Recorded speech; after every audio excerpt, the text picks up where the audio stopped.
అందరూ కూర్చోండి. మంచిది ప్రియులారా, అతి ప్రశస్తమైన సమయంలోనికి ప్రభువు మనం నడిపించినందుకై చేతులెత్తి ఒకసారి ప్రభువుకి స్తోత్రం చెల్లించుకుందామా?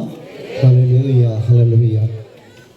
మంచిది. మొదటి రోజు ఇంతవరకు పరిశుద్ధాత్మ దేవుడు చాలా అద్భుతంగా నడిపించిన విధానమును బట్టి ప్రభువుకి ఎంతగానో స్తుతులు అర్పిస్తున్నాం. మన ప్రియులు, అందరికీ ప్రియులు, సుపరిచితులు ఫినసాయి గారు ఈ మొదటి రోజు కూడికకు సందేశాన్ని అందించడానికి వచ్చిన వారందరికీ సభ తరపున, హరిపాల్ గారి యొక్క సంఘం తరపున ప్రత్యేకమైనటువంటి వందనాలు. వారి యొక్క వాక్య ధోరణి మనందరికీ తెలిసినటువంటిదే.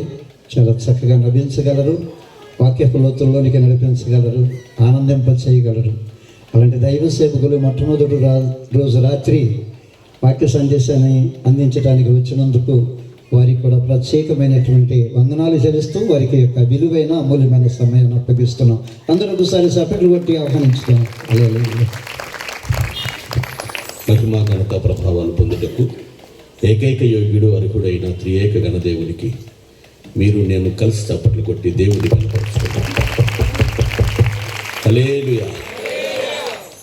మరి ఆత్మీయంగా సభను నడిపిస్తూ ఉన్నటువంటి ప్రియులు దైవజనులు బాబురావు గారికి, అలాగే ప్రేమతో ఈ పరిచయకు యోగ్యునిగా నన్ను ఎంచి ఆహ్వానించిన దైవజనులు హరిపాల్ గారికి, పాస్టర్ గారికి, వేదిక పైన ఉన్నటువంటి అన్నదాత ఇస్సాకాయ్ గారికి, రెబ్బకమ్మ గారికి, అలాగే ప్రియులు రత్తయ్య గారి కుమారుడు నానిబాబు గారికి, ప్రభాకర్ గారికి, మరి యమల కుదురులో పరిచయం ఇస్సాక్ పాస్టర్ గారికి, వేదిక పైన వేదిక సమీపముగా ఉన్న అభిషిక్తులైన దైవ సేవకులకు అందరికీ నా హృదయపూర్వక వందనాలు.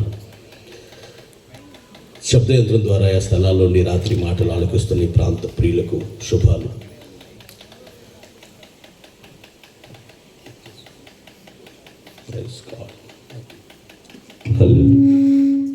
ప్రభు పేరిట వందన వచ్చిన తెలియజేస్తూ ఉన్నాను. మిమ్మలను, మీ పరిచర్యను, ఈ ప్రాంతాన్ని దేవుడు బహుగా దీవించి ఆస్వాదించి ఆయన రాకడ కొరకు సంసిద్ధపరచుదురుగాక. ఏ ఉద్దేశంతో ఈ 3 దినాల కూడికలు ఏర్పాటు చేయబడ్డాయో ఉద్దేశం అంతటిని పరిశుద్ధాత్మ దేవుడు సఫలపరచునుగాక. ప్రభువునందు పడిన ఈ ప్రయాస ఏదీ వ్యర్థము కాకుండా ప్రయాసకు మించిన ఫలితాన్ని దేవుడు అనుగ్రహించునుగాక. ప్రార్థించిన, కన్నీరు కార్చిన, గుప్పిలు విప్పిన, పరిచయం చేసిన ప్రతి వారికి పరలోకము నుంచి నిండుగా మెండుగా సమృద్ధిగా ధారాళముగా దేవుడే ప్రతిఫలమును అనుగ్రహించునుగాక. భార్య భర్త బస్ స్టాండ్కి వెళ్ళారు. అప్పటికి ఆల్రెడీ భార్య భర్త కూర్చున్నారు, బస్సు కోసం వెయిట్ చేస్తా. వెళ్ళిన వీళ్ళు అన్నారు, దేర్సాలరావు గారు, సూరమ్మ గారు బాగున్నారా అని. మీరెవరండి? మిమ్మల్ని ఎప్పుడు చూడలేదు అంటే, మేము కూడా మిమ్మల్ని ఎప్పుడు చూడలేదులేండి, ఇదే ఫస్ట్ టైం అన్నారు. మరి మా పేరు మీకెట్ట తెలుసు అని అడిగారు వాళ్ళు. మీరు కూర్చున్న విధానాన్ని బట్టి మీ పేరు దేర్సాలరావు అని, మీ భార్య పేరు సూరమ్మ అని అనుకున్నానండి. నిజమేనా అంటే నిజమే అన్నారండి.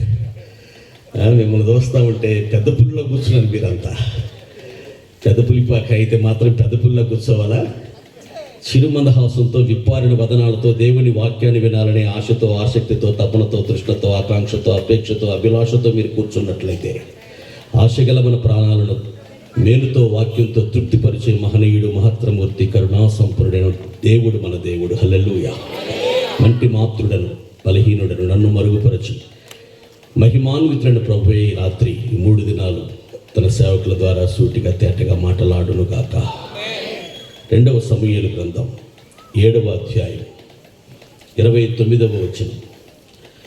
పవిత్ర వేద గ్రంథమైన బైబిల్ గ్రంథంలో 258వ పేజీ, 2వ సమూయేలు గ్రంథం 7:29 సుపరిచితమైన ఒక వాక్య భాగాన్ని మనం చదువుకుందాం.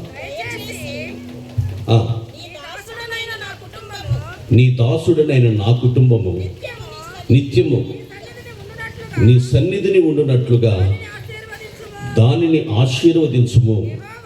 యెహోవా. చాలు తల్లి, దేవుడు ఈ మాటలను ఈ రాత్రి మన కొరకు ఆశీర్వదించుదురుగాక. దావీదు ఒక చిన్న ప్రార్థన చేస్తున్నాడు ప్రభుకి. దయచేసి నీ సన్నిధిలో నిత్యము నా కుటుంబం ఉండాలనే అపేక్షను వ్యక్తపరుస్తున్నాడు. నువ్వెంత సుదీర్ఘమైన ప్రార్థన చేశావు అన్నది దేవుడు గణిత శాస్త్రంతో లెక్క వేయడు. ఎంత శ్రావ్యంగా ప్రార్థించావు అని దేవుడు సంగీత శాస్త్రంతోనూ లెక్క వేయడు. ఎంత చక్కటి పదజాలాన్ని ప్రార్థనలో ఉపయోగించావు అని దేవుడు వ్యాకరణ శాస్త్రంతోనూ లెక్క వేయడు. ఎంత అర్థవంతమైన ప్రార్థన నీ హృదయలో నుంచి వచ్చిందా అన్నది దేవునికి ముఖ్యం. దేవునికి స్తోత్రం.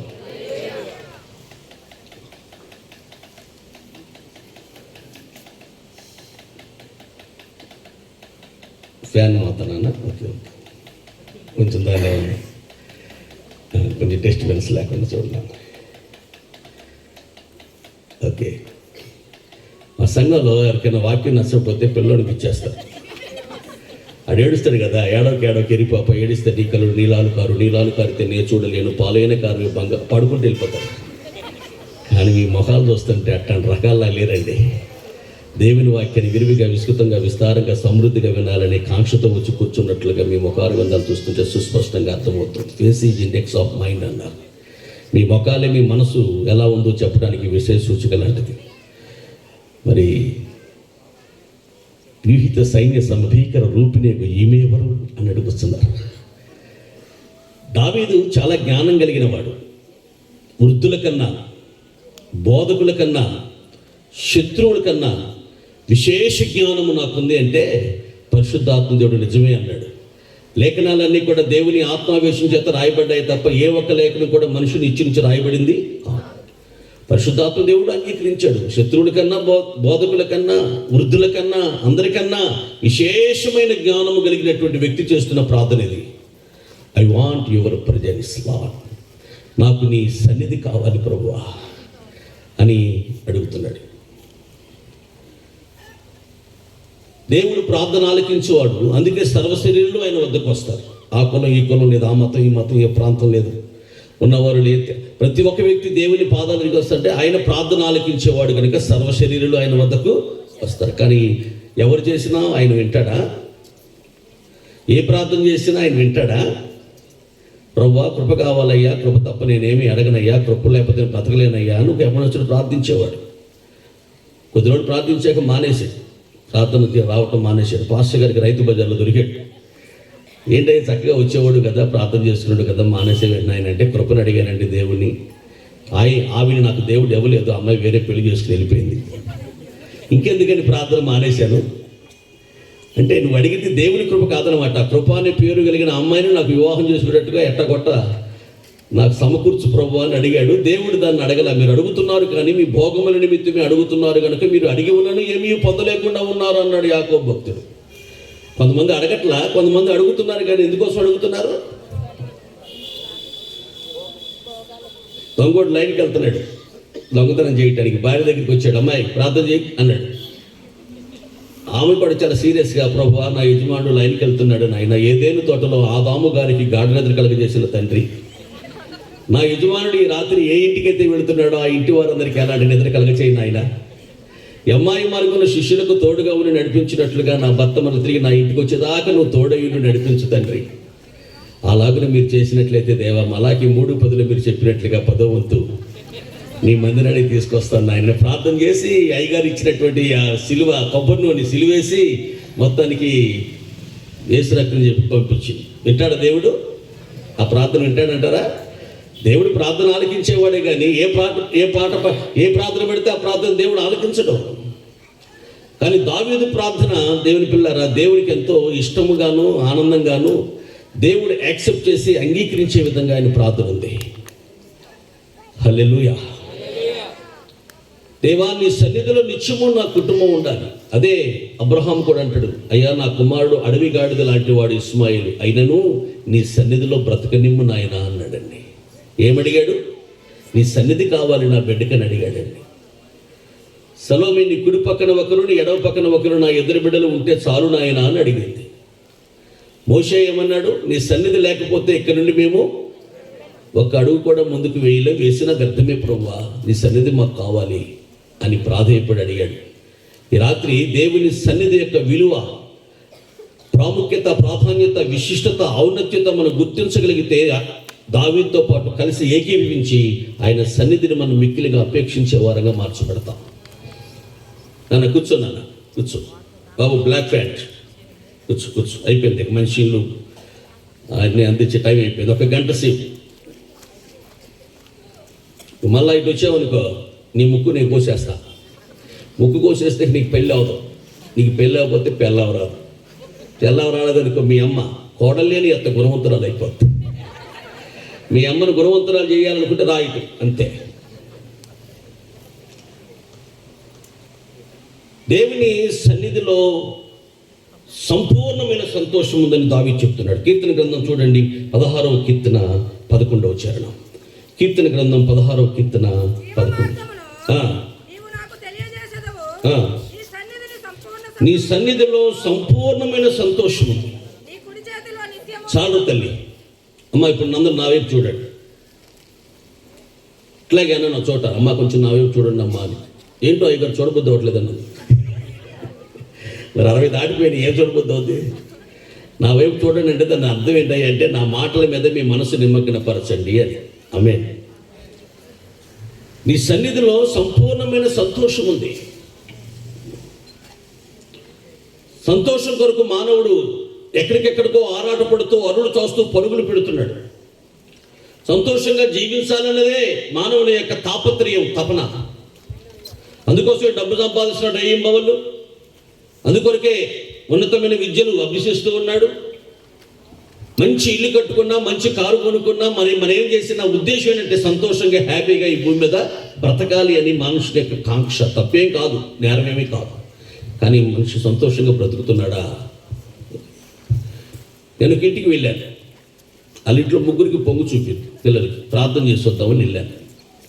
వాళ్ళు చాలా హ్యాపీగా ఉన్నారు, పాటలు పాడుకున్నారు, చాలా ఆనందంగా ఉన్నారు. కొంచెం కూడా అదే ముగ్గురు పిల్లలకి పొంగు చూపింది, జ్వరాలు ఒళ్ళు కాలిపోతున్నాయి అనే బాధ మొక్కలు ఎక్కడ కనపట్లా.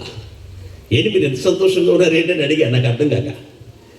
వాళ్ళు అన్నారు, పాస్టర్ గారు ఒక్కసారైనా పొంగు చూపితే జీవిత కాలం అంతట్లో బ్రతుకు దినములన్నిటిలో ఇక వాళ్ళకి స్కిన్ క్యాన్సర్ అనేది అటాక్ అవుతుంది వైద్యశాస్త్రం చెప్తుంది. వీళ్ళు ఎవరికైనా మెడిసిన్ మరి బిఎస్సి నర్సింగ్ కానీ చదివిన వాళ్ళకి అర్థమవుతుంది. పొంగు చూపిన వారికి స్కిన్ క్యాన్సర్ రాదు జీవితకాలం అంతట్లో. కాబట్టి ఒక 4 రోజుల్లో, ఒక వారం రోజుల్లో మా పిల్లలు కొంచెం జ్వరంతో బాధపడతారు. కానీ జీవితకాలం అంతా ఒక ప్రాణాంతకమైన వ్యాధి నుంచి విడుదల దొరికినట్లేదు కదా, అందుకు మాకు సంతోషంగా ఉందన్నారు. మీరు ప్రయత్నిస్తున్న వినియోగదారులు ప్రస్తుతం ఏమీ స్పందించట్లేదు. చెప్పండి అమ్మా. హల్లెలూయా. మరొక ఇంటికి దొంగలు పడ్డాడు, డబ్బులు పోయినాయి అంటే వెళ్ళి కొంచెం ప్రార్థన చేసి వద్దాం, ధైర్యం చెప్పొద్దాం అని వెళ్ళా. డబ్బులు పోయిన మాట వాస్తవమే, కానీ ఆయనను చూసి అయ్యగారు రండి, అయ్యగారు వచ్చారు, అమ్మాయి పొలవ పట్టరు అంటాడు ఆయన. అదేంటంటే దొంగలు పడ్డారంటే కదా, మీరేంటి హ్యాపీగా ఉన్నారేంటి, పలవ చేసుకుని తింటున్నారా, ఏంటి కారణం అంటే దొంగలు పడిన మాట వాస్తవమే పాస్టర్ గారు. వాడు దొంగడు వచ్చినప్పుడు పెద్ద రాడోడు తీసుకొచ్చాడు. నాకు కానీ, నా భార్యకి కానీ, నా కూతురుకి కానీ, నా కొడుకు కానీ వెలికి వస్తే వేసేసాడు నెత్తి మీద. ఆ ప్రాంతం వచ్చాడు, పెద్ద ఇనపరార్థించాడు. కానీ దేవుడు మాకు గాఢ నిద్ర కలగజేసి వెలుపు రాకుండా చేశాడు. వాడు వెళ్తూ దీంతో ఈ పని అయిపోయింది లేదు, దీంతో పని లేదని పెరట్లో పడేసి వాడు వెళ్ళిపోయాడు. తెల్లారి చూస్తే పెరట్లో ఉందని. అంటే దేవుడు మాకు ఎంత మేలు చేశాడు. వాడు తీసుకెళ్ళిన డబ్బే కదా, దేవుడే ఇచ్చాడు, మళ్ళా దేవుడే ఇస్తాడు. దానికి ఎందుకండి? కానీ మా ప్రాణాలు కాపాడబడినందుకు మాకు సంతోషంగా ఉంది. అయినా వాడు డబ్బేగా పట్టుకెళ్ళింది, మా రక్షణ పట్టుకెళ్ళాడా, మా పవిత్రత పట్టుకెళ్ళాడా, మా ప్రార్థనా జీవితం పట్టుకెళ్ళాడా, దేవుని పట్ల మాకున్న ప్రేమను కానీ ఆసక్తిని కానీ పట్టుకెళ్ళాడా? ఇవి కదా విలువైనవి. ఈ విలువైనవన్నీ మా దగ్గరే ఉన్నాయి కదా. అదే డబ్బులు పట్టుకెళ్ళాడు దేవుడు, నా నామం నిమిత్తం ఏం పోగొట్టుకుని మనం మీకు 100 రెట్లు ఇస్తాడు దేవుడు. మనకి ఇచ్చే దేవుడు ఉన్నాడు, ఇస్తాడండి. అందుకే హ్యాపీగా సంతోషంగా పలవ చేసుకుని ఆనందిస్తున్నారు. డోక్రా సంఘాల్లో 10 మంది డబ్బులు ఒక్కలే కడతారు. 10 మంది డోక్రాలు ఉంటే ఒకళ్ళే కడతారు. ఇక్కడ బ్రదర్ ఒకటే చెప్తున్నాడు. హల్లెలూయా. ఇది డోక్రా సంఘమో జీవంగల దేవుని సంఘం నాకు అర్థం కావట్లా. జీవంగల దేవుని సంగతి అందరూ చెప్పాలి. Very good. 3 రోజులు ఇట్టాగా ఉన్నాడు, ఏం తగ్గించుకోవాలి వాల్యూ. దేవుని బిడ్డలారా, నా ప్రియమైన సహోదరి సహోదరులారా, మనమైతే కృంగిపోతామేమో, అమ్మో అమ్మాయి ల్యాప్టాప్ కొని పెట్టమంది, వాడే బైక్ కొని పెట్టమన్నాడు, మా మిస్సెస్ ఏమో 3 పేటలు నాంతాడు చేయించమంది. చేయించకపోయి ఇంట్లో తీసి డబ్బులు పెట్టుకుని కూర్చున్నాను, అనవసరంగా దోషం చేశానని కృంగిపోయి గడ్డ కింద చేయి పెట్టుకుని నీరసంగా ఉంటాము. కానీ వాళ్ళు ఎంతో ఆనందంగా ఉన్నారా? నా నామమ్మ నిమిత్తం జనులు మిమ్మల్ని నిందించి దూషించి చెడ్డ మాటల పలికినప్పుడు కృంగిపోండి, కుషించుకోండి, ఎండు డబ్బా కోసం ఉరితాడు కోసం వెతుక్కోండి, అలా ఆనందించండి, సంతోషించండి, గంతులు వేయమన్నాడు. దేవునికి స్తోత్రం కలుగునుగాక. పాపముంటే నీ హృదయములో ఆనందించాలేవు నిజము, పాపముంటే నీ హృదయములో ఆనందించాలేవు నిజము, పాపలొప్పుకొని విడచిపెట్టినప్పుడే ఆనందించెదవు సదా, పాపలొప్పుకొని విడచిపెట్టినప్పుడే ఆనందించెదవు సదా.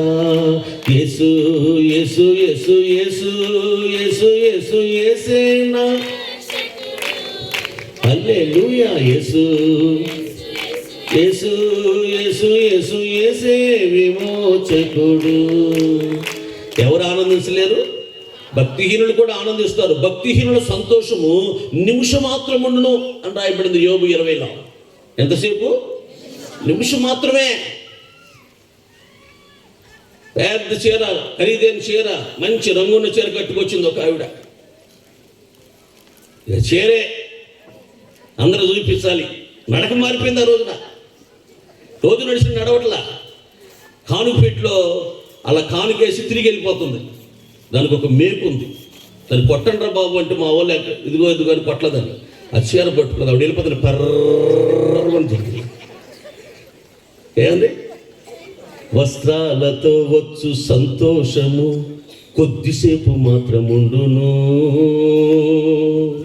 యేసయ్య మనకిచ్చిన ఆనందం వస్త్రాలు ఉన్నా లేకుండా, ఆయన ఇచ్చే రక్షణ, ఆయన ఇచ్చే దేవుని పిల్లలారా దైవికమైనటువంటి సంతోషం వస్త్రాల మీదో లేకపోతే భోజనం మీద కాదు ఆధారపడేదే. చెప్పనశక్యమైన మహిమాయుక్తమైన సంతోషముతో ఆనందముతో మన అంతరంగాన్ని నింపాడు ఆయన. హల్లెలూయా. యేసయ్య గారు అన్నాడు కదా, నాట్యమాడేను నాంతరంగము రక్షణానంద. రక్షణ కలిగించే ఆనందం ప్రపంచంలో మరి ఏది కలిగించలేదు అన్నది నిర్వివాదాంశమైన సత్యం. అది బైబిల్ చెప్తుంది. చెప్పనశక్యం, వివరించడానికి ఏ కవి సరిపోవడం. ఆ రక్షణ కలిగించడానికి, ఆ సంతోషాన్ని మనకు అనుగ్రహించడానికి ఈ 3 దినాల కోడికలు ఏర్పాటు చేయబడ్డాయి. దేవునికి స్తోత్రం. డబ్బులు ఎక్కువ ఉండి కాదు, లేక మత సంబంధమైన కార్యక్రమం కాదు. యేసుప్రభువు వారు ఒకరిని మీ మతములో కలుపుకొనుటకు లోకమంతా తిరిగి వస్తారు. తీరా మతంలో కలిసిన తర్వాత మీరు అతని 2 నరకపాత్రులుగా చేస్తారు. మతాలు మార్చడం ఎందుకు తప్పు అని చెప్పిన మొట్టమొదటి వ్యక్తి ప్రభువైన యేసుక్రీస్తు వారు. దేవునికి స్తోత్రం. ఆయన పట్టుకుని మతాలు మార్చడానికి వచ్చాడు, మతాన్ని స్థాపించడానికి వచ్చాడు, క్రైస్తవ మతాన్ని స్థాపించాడు ఆయన అని అపోహతో అపార్థతో తెలిసి మాట్లాడు తప్ప మతాల కొరకు ఆయన రాలేదు. మతానికి ప్రభువుకి సంబంధమే లేదు. ప్రియమైన దేవుని పిల్లలారా, నా ప్రియ సహోదరి సహోదరులారా, దావీదు చేసిన చిన్న ప్రార్థన, నా కుటుంబం అంతా నిత్యము సంతోషంగా ఉండాలంటే ఏముండాలి? ఆస్తిపాస్తులు కాదు, చదువు సంధ్యలు కాదు, అందచందాలు కాదు, మేడమిద్దలు కాదు, మరొకటి కాదు, వస్తు వాహనాలు కాదు. నిత్యము సంతోషముగా ఉండాలంటే ఆయన సన్నిధి తోడుగా ఉండాలి. హల్లెలూయా. ఓ 4 యవనస్తులు రాజు ప్రాణాన్ని కాపాడారు. ఆయన సంతోషించి ఆనందించి, అమ్మా మీరు వెనకాల రావటం ఒక తప్పు, నా జనములు 2 నేరములు చేశారు. జీవజలముల ఓటనేని నన్ను విడిచిపెట్టారు, నీళ్లు నిలబడిన తొట్లట్టు వాళ్ళు తొలిపించుకున్నారు. ఈ 2 నేరాలు. అమ్మా మీరు ఆలస్యంగా రావడం తప్పు, మళ్ళీ వెనకాల కూర్చోకూడదు, వచ్చిన వాళ్ళు ఎదురు ఖాళీ ఉంది కదా ఎదురు కూర్చోవాలి, వాళ్ళు ఇబ్బంది పెట్టకూడదు.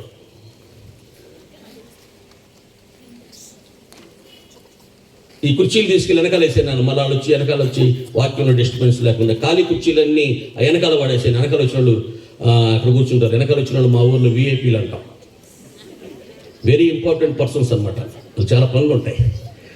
ఎందుకంటే వాళ్ళకి ఏదో కొంచెం డ్యూటీకి వెళ్ళి ఉంటారు, కొంచెం ఏదో పనులు సర్దుకుని వచ్చేసరికి టైం అయ్యి ఉండొచ్చు. మనం నేరంగా తప్పుగా ఎంచలేం. వాళ్ళ కారణాలు వాళ్ళకు ఉంటాయి. Something is better than nothing. అసలు రాని వాళ్ళు కానీ లేట్గా వచ్చిన వాళ్ళు మంచి వాళ్ళు. లేట్ అయిపోయి ఉంటుంది, అయ్యగారు వాకింగ్ కూడా మొదలైపోతుంది. ఇప్పుడు వెళ్తే ఏం మాడతారు పడుకున్న వాళ్ళకన్నా something is better than nothing. అసలు రాని వాళ్ళకన్నా కొంచెం లేట్గా వచ్చిన వాళ్ళు చాలా మంచి వాళ్ళు అమ్మా. అట్టారని ముందుకు వచ్చిన వాళ్ళు రేపు పొద్దున్న లేట్గా రాబాకండి. లేట్గా వచ్చిన వాళ్ళు అయ్యగారు మంచి వాళ్ళు అన్నారండి, దాని అర్థం అది కాదు సుమా. ఏసయ్య అంటారు, అమ్మా మీ పేరులు జీవగ్రంథంలో ఉన్నాయి. దెయ్యాలు వెళ్ళిపోతున్నాయి కాదు మనం సంతోషించాల్సింది. అద్భుతాలు జరుగుతున్నాయి, స్వస్థతలు జరుగుతున్నాయి, ప్రార్థన చేస్తుంటే దెయ్యాలు పోతున్నాయి, కార్యాలు, దానికోసం సంతోషించడం కాదు. మీ పేరులు జీవగ్రంథంలో ఉన్నాయి. అందుని బట్టి మీరు ఆనందించండి, సంతోషించండి. సంతోషించడానికి అది అనువైన అనుకూలమైనటువంటి మాటది. దాన్ని బట్టి ఆనందించాలి. మన పేరు జీవగ్రంథంలో దేవుడు లిఖించి అట్టి పెట్టాడు. మన వలన ఏవేవో జరిగినాయి, అవి పక్కన పెట్టండి. దానికన్నా ప్రాముఖ్యమైనది మన పేరు జీవగ్రంథంలో ఉంది. ఈ నలుగురు యవనస్తులు రాజుగారి ప్రాణాన్ని కాపాడితే రాజుగారు మీకు ఏం కావాలి ఎవరి బిడ్డలారా, ఏం అడిగిన ఇస్తా అన్నాడు. అయ్యా నేను చాలా పేదవాడిని, నా తల్లిదండ్రులు వృద్ధాప్యంలో ఉన్నారు, చెల్లి పెళ్లి చేయాలి, నాకు ఐశ్వర్యం కావాలన్నాడు. అంతేనా, నీకు ఎంత కావాలని అంత కోశాగార అధికారి చెప్తా తీసుకోమన్నాడు. ఐశ్వర్యం ఇచ్చాడు. అయ్యా నాకు ఇల్లు కావాలయ్యా, ఇల్లు లేక బాధపడుతున్నాడు, పూరు గుడిసి అన్నాడు. మంచి బ్రహ్మాండం అంటే ఇల్లు కట్టి ఇచ్చారు. అయ్యా మా ఊరంతా బురదయ్యా, పట్టణం నుంచి రాజుగారి ఇంటి దగ్గర నుంచి మా ఊరు దాకా పెద్ద రోడ్డు పడిపోవాలయ్యా, రాజధాని నుంచి అని. ఓకే, అదంతా భాగ్యం, పెద్ద రోడ్డు పోసేశారు. ఇంకొక ఆయన అన్నాడు, అయ్యా నేను నల్లగా ఉంటానయ్యా, కొంచెం గ్రహణం మర్రు ఉందయ్యా, అందుకని నాకు సంబంధం ఎక్కడున్నాయ్యా, నాకు పిల్లలు ఇంతకు వచ్చిన వాళ్ళు అంత అనకపోతున్నారు. అయ్యా మీరు ఫోన్ కొంచెం మీరు రాజుగారు మీరు కొంచెం పట్టించి కొంచెం ఇన్వాల్వ్ అయితే నా గురించి మీకు మంచి భార్య నాకు ఇచ్చి పెట్టి పెళ్లి చేసి పెట్టింది రాజా అన్నాడు. ఆ మాత్రం దానికి ఎందుకురా బాబు అని మొత్తానికి ఆ గ్రహణ బోర్ర ఆయనకి నల్ల కురూపిగా ఉన్న ఆయనకి చక్కని భార్య చూసి రాజుగారు పెళ్లి చేసి, ఇక ఆఖరి ఒక ఆయన ఉన్నాడు, నీకేం కావాలి బాబు అన్నాడు. నాకేం వద్దు రాజా, మీరే నెలకొక్కసారైనా నా ఇంటికి వచ్చి నేను ఇచ్చే ఆతిథ్యం స్వీకరించి వెళ్ళండి చాలు అన్నాడు. నాకు ఇల్లు అక్కర్లా, నాకు ఐశ్వర్యం అక్కర్లా, నాకు ఏం అక్కర్లేదండి. రాజుగారు వెళ్ళాలంటే ఆ ఇంటి దాకా బురదే, నెలలా ఇట్టాడు బురదలో రాజుగారు ఏమంటారు, మధ్య రోడ్డు పోసేశారు. మొత్తానికి రాజుగారు ఆ పాకలో దూరి వెళ్ళి అక్కడ భోజనం చేయాలంటే ఆయన నామానికి అవమానం అది. అందుకని ఆయన రాజుగారు నెలలో భోజనం చేసే ఇల్లు కాబట్టి పెద్ద భవంతి కట్టేశారు. రాజుగారు పచ్చి పులుసుతోనూ చింతపండు పచ్చడితో ఏం తింటారు ఆ పేదవాడి ఇంటికి వెళ్ళినప్పుడు, అందుకని అతనికి ఐశ్వర్యం ఇచ్చాడు. అయితే రాజుగారు ఏం భోజనం చేస్తాడో, వాళ్ళ యొక్క కల్చర్ ఏంటో, వాళ్ళ పద్ధతులు ఏంటో, వాళ్ళ విధానాలు ఏంటో, రాజుగారికి ఏమేమి ఇష్టమో అవన్నీ తెలుసుకోవాలంటే వాళ్ళ అమ్మాయి అయితే బాగుంటుందని వాళ్ళ అమ్మాయి నుంచి పెళ్లి చేశారు. రాజుగారికి ఇప్పుడు అల్లుడయ్యాడు, మంచి ఏమని నాకేమొద్దయ్యా అంటాడు. నాకు అసలు ఏమి వద్దు, నేనే నీకు భోజనం పెడతా, నా భోజనం నువ్వు స్వీకరించు, నాకు అంతే చాలు, అదే ధన్యత అనుకుంటున్నాడు ఆయన. అయితే దీనికి ఇల్లు వచ్చింది, అది కదా జ్ఞానం అంటే. దావీదు నాకేముందయ్యా బాబు, నీ సన్నిధి నాకు తోడుగా ఉంటే నాకు అంతే చాలు. చిన్న ప్రార్థనే, మన సమస్యలు పటాపంచులైపోతాయి. జటిలమైన కఠినమైన విషమ సమస్యలు సులువుగా సులభముగా సునాయాసముగా అవలేలుగా ఇట్టే పరిష్కారం అవుతాయి. మన అవసరాలు, మన అక్కలు, మన కొరతలు, మన కొదువులు ఎట్టివైనా ఎంతవైనా ఎలాంటివైనా వాటన్నిటినీ ఈ చిన్న ప్రార్థన ద్వారా తీర్చబడతాయి.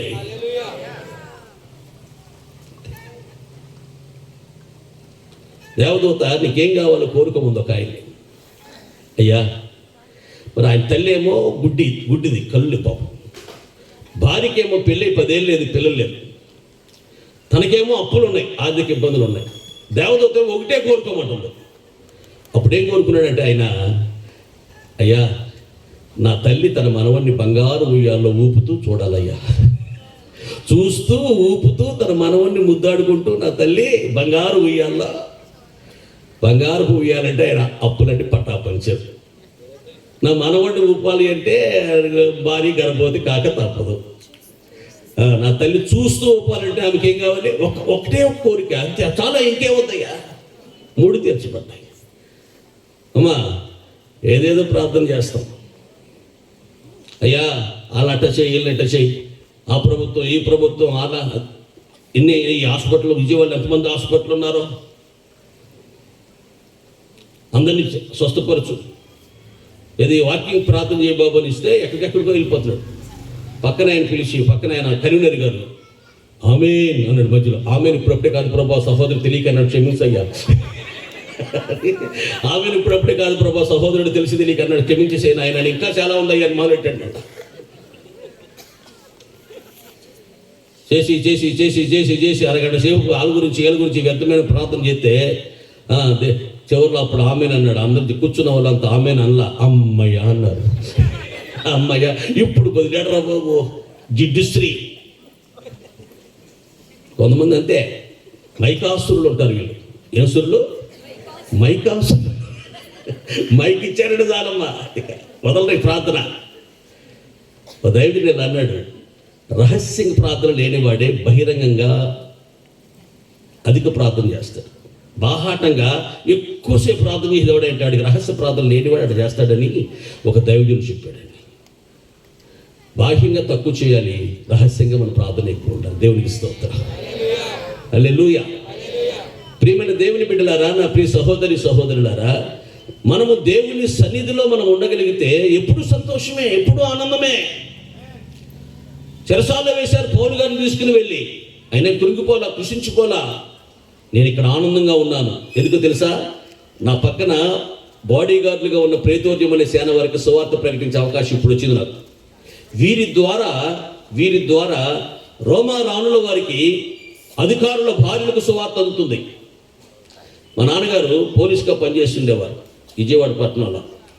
నాకు సెలవులు వస్తే మా నాన్నగారు సైకిల్ కూర్చునేవాడిని. ఎస్పీ గారు అనేవాళ్ళు వెంకటేశ్వరరావు మరి ఇంటికి వెళ్ళి అమ్మగారు ఏదో కూరగాయలు అవి కావాలందుకుని తెచ్చిపెట్టంటే మా నాన్నగారు సైకిల్ వేసుకుని ఎస్పీ గారు ఇంటికి వెళ్ళేవాడిని. నేను కూడా వెళ్ళేవాడిని. వాళ్ళ పిల్లలతో ఆడుకునేవాడిని. ఆ గిలకాయలు నాకు కూడా ఇచ్చేవాళ్ళు. ఏదో ఆ ఎస్పీ గారి భార్య నాకు కూడా తినుబండారులు పెట్టేది. మా నాన్నగారు ఆ ఇంట్లో ఫ్యామిలీ మెంబర్ లాగా, ఒక బ్రదర్ లాగా అటు ఉండిపోయేవాడు.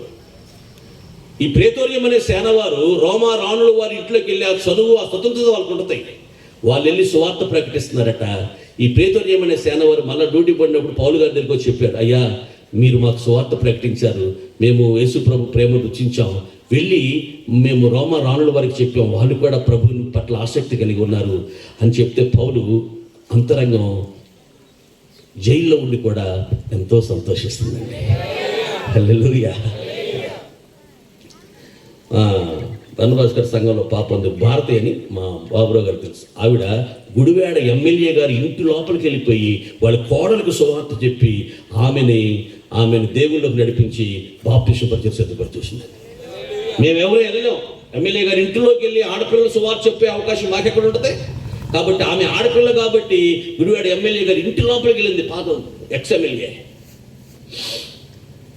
వీళ్ళు లోపలికి వెళ్ళి చెప్పారు. అది పౌలు గారిని జైల్లో ఉన్నా, బాధపడుతున్నా, ఇన్ని ఇబ్బందుల్లో ఉన్న నా అంతరంగం ఎంతో సంతోషంగా ఉన్న కారణం అంటే అనేక మంది ఏం చేస్తున్నారు?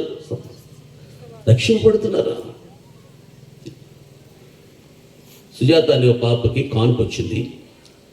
డెలివరీ తీసుకెళ్లారు. సిజేరియన్ పడుతుంది. డాక్టర్ ఆపరేషన్ చేస్తుంది. సుజాత కంగారు పడబాక, ఇలాంటి రోజు కొద్ది చేస్తా నేను, నాకు కొట్టిన పిందే, ఏంటి చెమటలు పడుతున్నట్టున్నాయి, ఇది కంగారు పడుతున్నట్టున్నావు, ఏం భయలేదు అంటే సుజాత ఉంది, నాకెందుకు డాక్టర్ గారు భయం, నేను చచ్చిపోయినా నాకు ఏ ఇబ్బంది లేదు, రక్షింపబడ్డా, నా ఆత్మ రక్షింపబడింది, నేను ప్రతిరోజు ప్రార్థన దేవుడితో సహవాసం చేస్తున్నాను, నేను ఇప్పుడు చనిపోతే పరలోకంలో కళ్ళు తెరుస్తాను, నా బాధ, నాకున్న ఏదైనా కష్టం, టెన్షన్ ఏదైనా ఉంటే మీ గురించే ఉంది. నా గురించే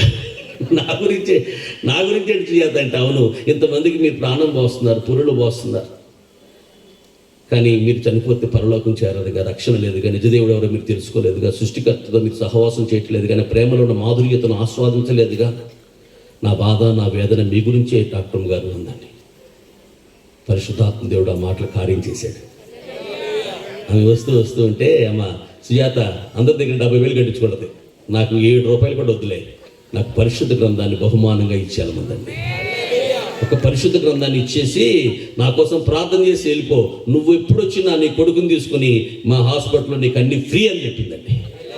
ఖచ్చితంగా సంవత్సరం తిరగకుండానే ఆమె రక్షింపబడి యేసు ప్రభువుని నమ్ముకుంది. ఆపరేషన్ చేస్తుంటే పొట్ట కోసేస్తున్నా సరే ఇతరుల రక్షణ కొరకు ప్రయాసపడి చూసారా, ఆమె ఆత్మ రక్షింపబడినప్పుడు ఆమె సంతోషించి ఆనందించింది. హల్లెలూయా. మన సంతోషం, మన ఆనందం ప్రభువుని బట్టే, ఆయన సన్నిధిని బట్టే, ఆయనతో మనకున్న సహవాసాన్ని బట్టే కానీ భౌతికమైనది కాదు, బయట నుంచి వచ్చే ఆనందం కాదు, అంతరంగం నుంచి జనించే ఆనందం ఇది. దేవునికి స్తోత్రం. బయట నుంచి వచ్చే ఆనందం ఉంది, కొనుక్కునే ఆనందం ఉంది, కానీ లోపల నుంచి జనించే ఉద్భవించే ఆనందం ఉంది. చూసారండి, దాని గురించి బైబిల్ మాట్లాడుతుంది. నీ లోపలే ఉంది ఆనందము. కానీ సన్నిధి అంటే మంచి నిధి. నీ సన్నిధే పెన్నిధి దేవా, శతకోటి ఐశ్వర్యం నన్ను వెదకి వచ్చినను నీకది సమమౌనా. సంపదా సిరి సంపదా, సంపదా సిరి సంపదా, యేసయ్యా నిన్ను గూర్చిన తలపులే నాకు, యేసయ్యా నిన్ను గూర్చిన తలపులే నాకు. నీ సన్నిధే పెన్నిధి దేవా, నీ సన్నిధే పెన్నిధి దేవా. శతకోటి ఐశ్వర్యం ఒకవేళ నన్ను వెదకి వచ్చినా నీకది సమానమవుతుంది. లోక బంగారము ధనధాన్యాదులు ఒక పోగేసిన నీతో సరితూగునా. హల్లెలూయా. లోకంలో ఉన్న బంగారము ధనధాన్యాదులు అన్నీ పోగేసిన యేసయ్య కాలగోటికి కూడా సరిపోవాలి. అంత గొప్ప దేవుడిని మనం ఈ రాత్రి వేళ ఆరాధిస్తున్నాం. హల్లెలూయా. ఆయన సన్నిధి మనం కోరుకోవాలి. ఆయన యొక్క పాదాల దగ్గర ఇసుమంత స్థలము మాకు కావాలని ఆయన అడగాలి. యేసయ్య గారు అన్నాడు, చూడాని సన్నిధి నిండుగాన తోడు, నిత్యముంచి నన్ను నడిపించుమా.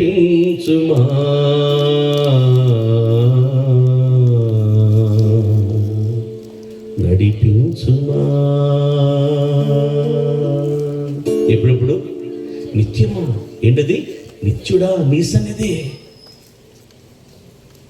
నీ కుడి హస్తం హత్తుకుని ఉన్నది, నీ ఎడమ చేయినా తల క్రిందనున్నది, నీ కౌగిలిలోనే నిత్యం నిల్పుమా.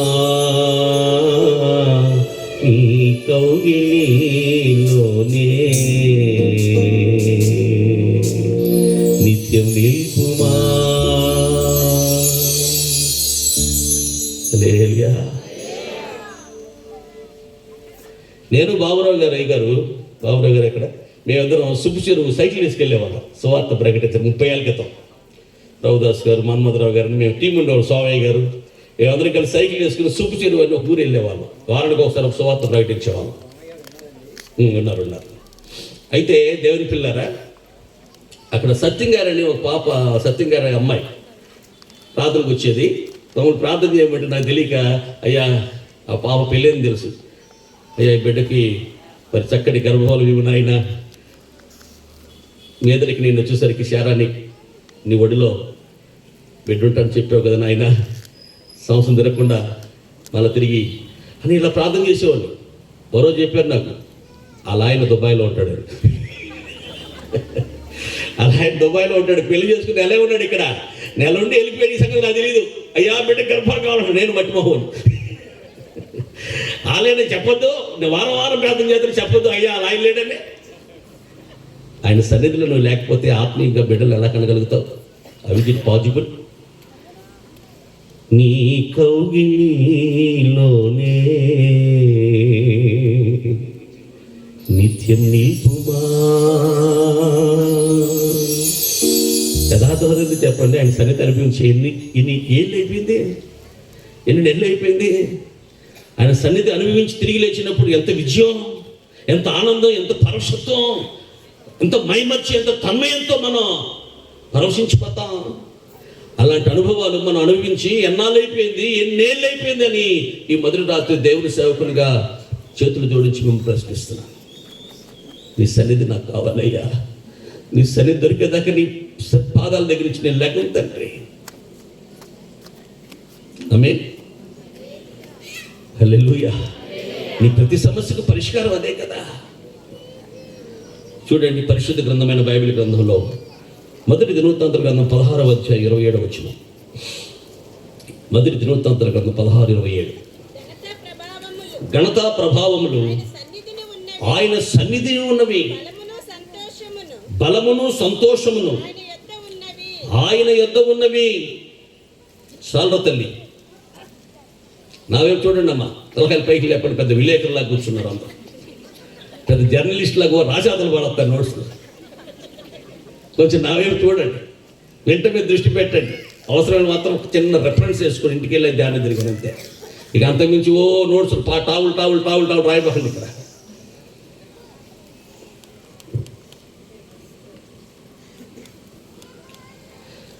ఘనత ప్రభావాలు ఎక్కడున్నాయి? దావీదుకు 10,000 కొలది గాను, సౌలుకు 1,000 కొలది గాను. ఈ మందిని చెప్పాడా? దావీదు 10,000 మంది చెప్పాడా? 2 ఉంటుందే కదా. ఏడవాళ్ళు మీ మూలంగా తిప్పలు ఇవన్నీ 30 తిప్పలు పడి 3 తెలుగు నీళ్ళు తాగించిందా మీ మాటలకే? ఏదైనా తోటలో నుంచి ఇప్పుడు దాకా మీరే అంతా డామినేషన్ అంతా. ఇది తక్కువలు కాదు. మీరు భార్య అనే ఏదో కోపడ్డాడటండి. కోపడితే ఈవిడేం చేసింది తెలుసా? భర్త బ్రష్ తీసుకెళ్ళి కడిగేసిందట, లెట్రిన్ సింకు. భర్త మొహం కడుకుని బ్రష్ తీసుకెళ్ళి లెట్రిన్ సింక్ కడిగేసిందట భార్య తీసుకెళ్ళి.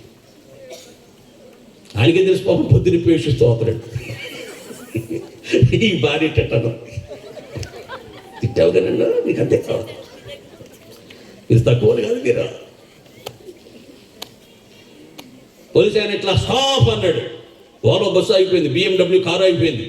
కానీ పిల్ల 30 కిలోలు 40 కిలోలు సన్నగా రెవటెల్లో ఉంది, నుండి వెళ్ళిపోతుంది స్కూటీ చేసుకుని.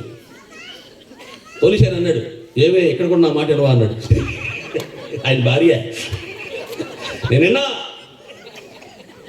10 లక్షలు ఇచ్చాడు మా నాన్న కట్నం. నాకు ఏమో 10 లక్షలు కట్నం ఇస్తే భర్త మాట అని కూడా తల్లి. ఏడాళ్ళు ఉన్న చోట ఉండరు నిన్న. ఊరినే 10,000 మంది కొలది గాను, దావీదుకు 10,000 కొలది, సౌలుకు 1,000 కొలది అని ఉన్నాయి లేని అన్ని. కాళిదాసు కవిత్వం కొంత, మా సొంత కవిత్వం కొంత అన్నట్టు. ఘోరంత జరిగితే కొండంత చెప్పినట్టు. ఇలా ఉద్దేశం ఏంటంటే 10,000 మంది సైనికులు ఉన్నారు, వారి వల్ల ఏమీ కాల. గొలియాతుని చూసి భయపడ్డారు. అందుకని 10,000 మంది కన్నా ఎక్కువైన వాడు కాబట్టి 10,000 మందికి చంపిన వాడితో సమానం అన్నట్టుగా వీళ్ళు అన్నారు. అది వాళ్ళ భావం. ఒక ఆయన ఐ లవ్ యూ అన్నాడు ఒక అమ్మాయిని. చెప్పులు నిన్నే కొన్న బాటా కంపెనీ అమ్మ. వీడికి అర్థం కాదు, బుర్రగొక్కున్నాడు. చెప్పులు ఇప్పుడు కొన్నావు, నేను ఎందుకు అడిగాను, ఇప్పుడు అడిగాను, చెప్పుల సంగతి నాకెందుకు. ఐ లవ్ యూ అన్నా, ఓకే అంటే ఓకే అని, రిజెక్ట్ చేస్తే రిజెక్ట్ చేయి, యాక్సెప్ట్ చేస్తే యాక్సెప్ట్ చేయి. చెప్పులు కొన్నాను, బాటా కంపెనీ 1400 ఇవన్నీ నాకు అడిగాడా అంటే ఆయన కరెక్ట్గానే చెప్పి, ఆవిడ కరెక్ట్గా సమాధానం చెప్తే వీళ్ళకి అర్థం కావట్లా. వాళ్ళు బాగానే చెప్తారు 10,000 కొలది. మనకి అర్థం కావట్లేదు, ఎందుకు మాట్లాడారు మనకి అర్థం కావట్లా. 10,000 కొలది గాను. ఎందుకు ఈ ఘనత ఈ గొర్రెల కాపురికి? వాళ్ళు అన్నకలేదు. ఎత్తళ్ళు బాగా బలిష్ఠులు, యుద్ధ నైపుణ్యత, చాకచక్యం, ప్రజ్ఞా పాఠవాలు బాగుగా ఎరిగిన వారు. ముందున్న 80 అన్నలకి లేని ఈ ఘనత, ఈ గౌరవం, ఈ కీర్తి, ఖ్యాతి, ఈ ఖండూతి ఈ దావీదుకి ఎక్కడి నుంచి వచ్చినాయి అంటే ఆయన చిన్ననాటి నుంచి దేవుని సన్నిధిలో పెరిగిన వాడు. దేవునికి స్తోత్రం. దేవుని సన్నిధిని అనుభవిస్తూ దేవుని సన్నిధిలో పరవశిస్తూ పెరిగినటువంటి ఆ బిడ్డను దేవుడు సమయం వచ్చినప్పుడు దేశమంతా చూచేటట్టుగా కనపరిచాడండి. నువ్వు దేవుని సన్నిధిలో కనిపే వ్యక్తి అయితే ఒకనొక రోజు వస్తుంది, దేవుడు నిన్ను హెచ్చిస్తాడు. అందరి ముందు ఆయన నీ కుటుంబాన్ని నిన్ను అలా ఎత్తి పట్టుకుంటాడు. ఆయన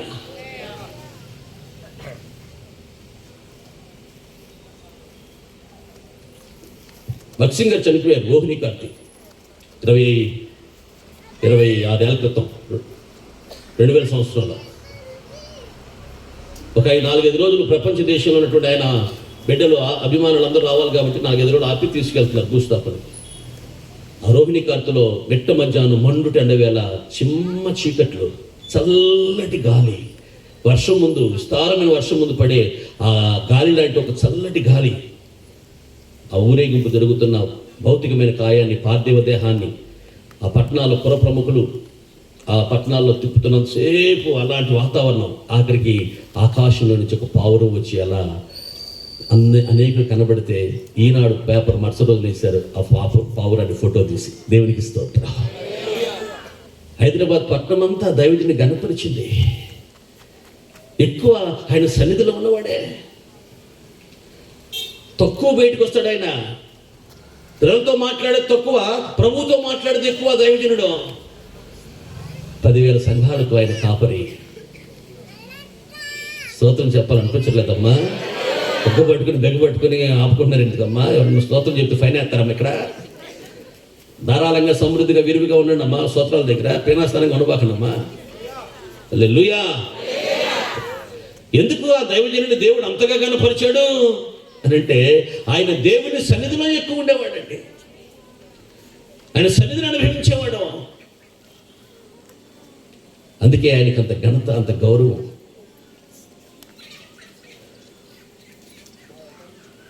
$10 కార్లు ఇస్తానడట. ఏంటి రోల్స్ ఏమంటారు రాజుగారు, అది రోల్స్ రాయల్స్ ప్రొపరేటర్ అమెరికా వెళ్ళినప్పుడు అప్పుడు భక్సింగ్ గారు అన్నారట, బ్రదర్ నేను అమెరికాకి ఇవ్వటానికి వచ్చాను, తీసుకెళ్ళడానికి రాలేదన్నాడట. అమెరికాకి నేను ఇవ్వటానికి వచ్చాను కానీ అమెరికాకి తీసుకెళ్ళడానికి నేను రాలేదు బ్రదర్ అన్నాడట. పక్కనే ఉన్న అసోసియేట్ పాస్టర్ ఉంటారుగా, ఆయన్ని బ్రదర్ అన్న ఒప్పుకోవట్లేదు, కనీసం మీరైనా 2 కార్లు తీసుకొని బాబు అన్నాడట. ఏలియా వెనకాల ఏలీషాలాగా ఉండాలని వచ్చాం కానీ ఏలీషా వెనకాల గెహాజీలాగా ఉండాలని మేము రాలేదన్నారట. ఏలీషా గారు వద్దు అన్నవి మాకెందుకండి బాబు, గెహాజీ తెచ్చుకుని శాపం తెచ్చుకున్నాడు. ఆయన అన్న వద్దనే మాకు తీసుకుంటే మేము గెహాజీ అయిపోతాం, మాకొద్దు.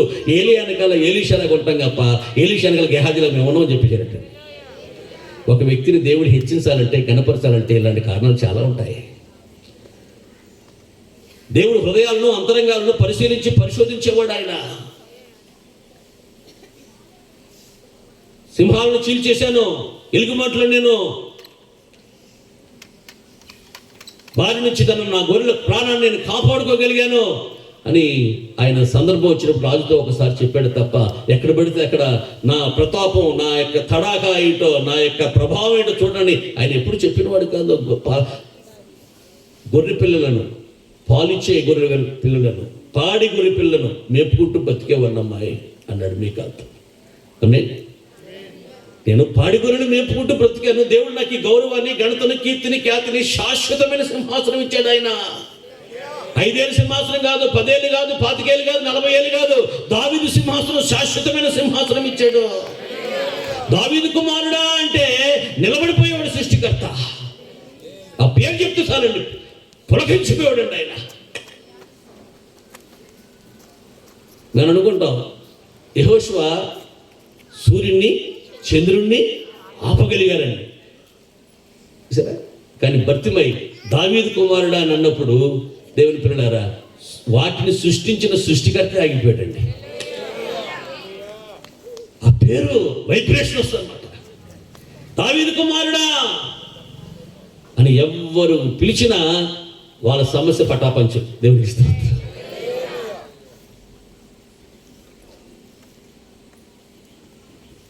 మా నాన్నగారు ఇక్కడి నుంచి పోలీస్ డిపార్ట్మెంట్లో రిటైర్డ్ అయిపోయి చిత్రం వెళ్ళి 4 ఎకరాల పొలం కొని ఒక డాబా కొని అక్కడ సెటిల్ అయ్యాం. మా నాన్నగారు ఇక్కడే ఉద్యోగం చేసేది కాబట్టి ఎవరికి మేము తెలియదు. చదువుకునేది ఎప్పుడు ఎవరబ్బాయి నువ్వు అని అడిగేవాళ్ళు. మా నాన్న పేరు వెంకటేశ్వరరావు అంటే ఎవరో అనేవారు. అప్పుడే వచ్చాం మరి కొత్తగా ఆ ఊరు తెలియదు. అందుకని మా మావయ్య బొప్ప ఈశ్వరరావు గారు అండి ప్రెసిడెంట్. ఈశ్వరరావు గారి మేనలుండండి అనేవాళ్ళు. ఎవరబ్బాయి నువ్వు అంటే నేను ఈశ్వరరావు గారి మేనలుండండి అని గొప్పగా గర్వంగా, ఓహో ప్రెసిడెంట్ గారి మేనలుడువా, ఏసైని అడిగితే నేను దావీదు కుమారుడు అండి అని చెప్పుకున్నాడండి. అబ్బా దేవాది దేవుడు సకల చరాచర జగత్తును తన నోటి మాట చేత సృజించిన సృజనాత్మక శక్తి కలిగిన సర్వశక్తి సంపన్నుడు.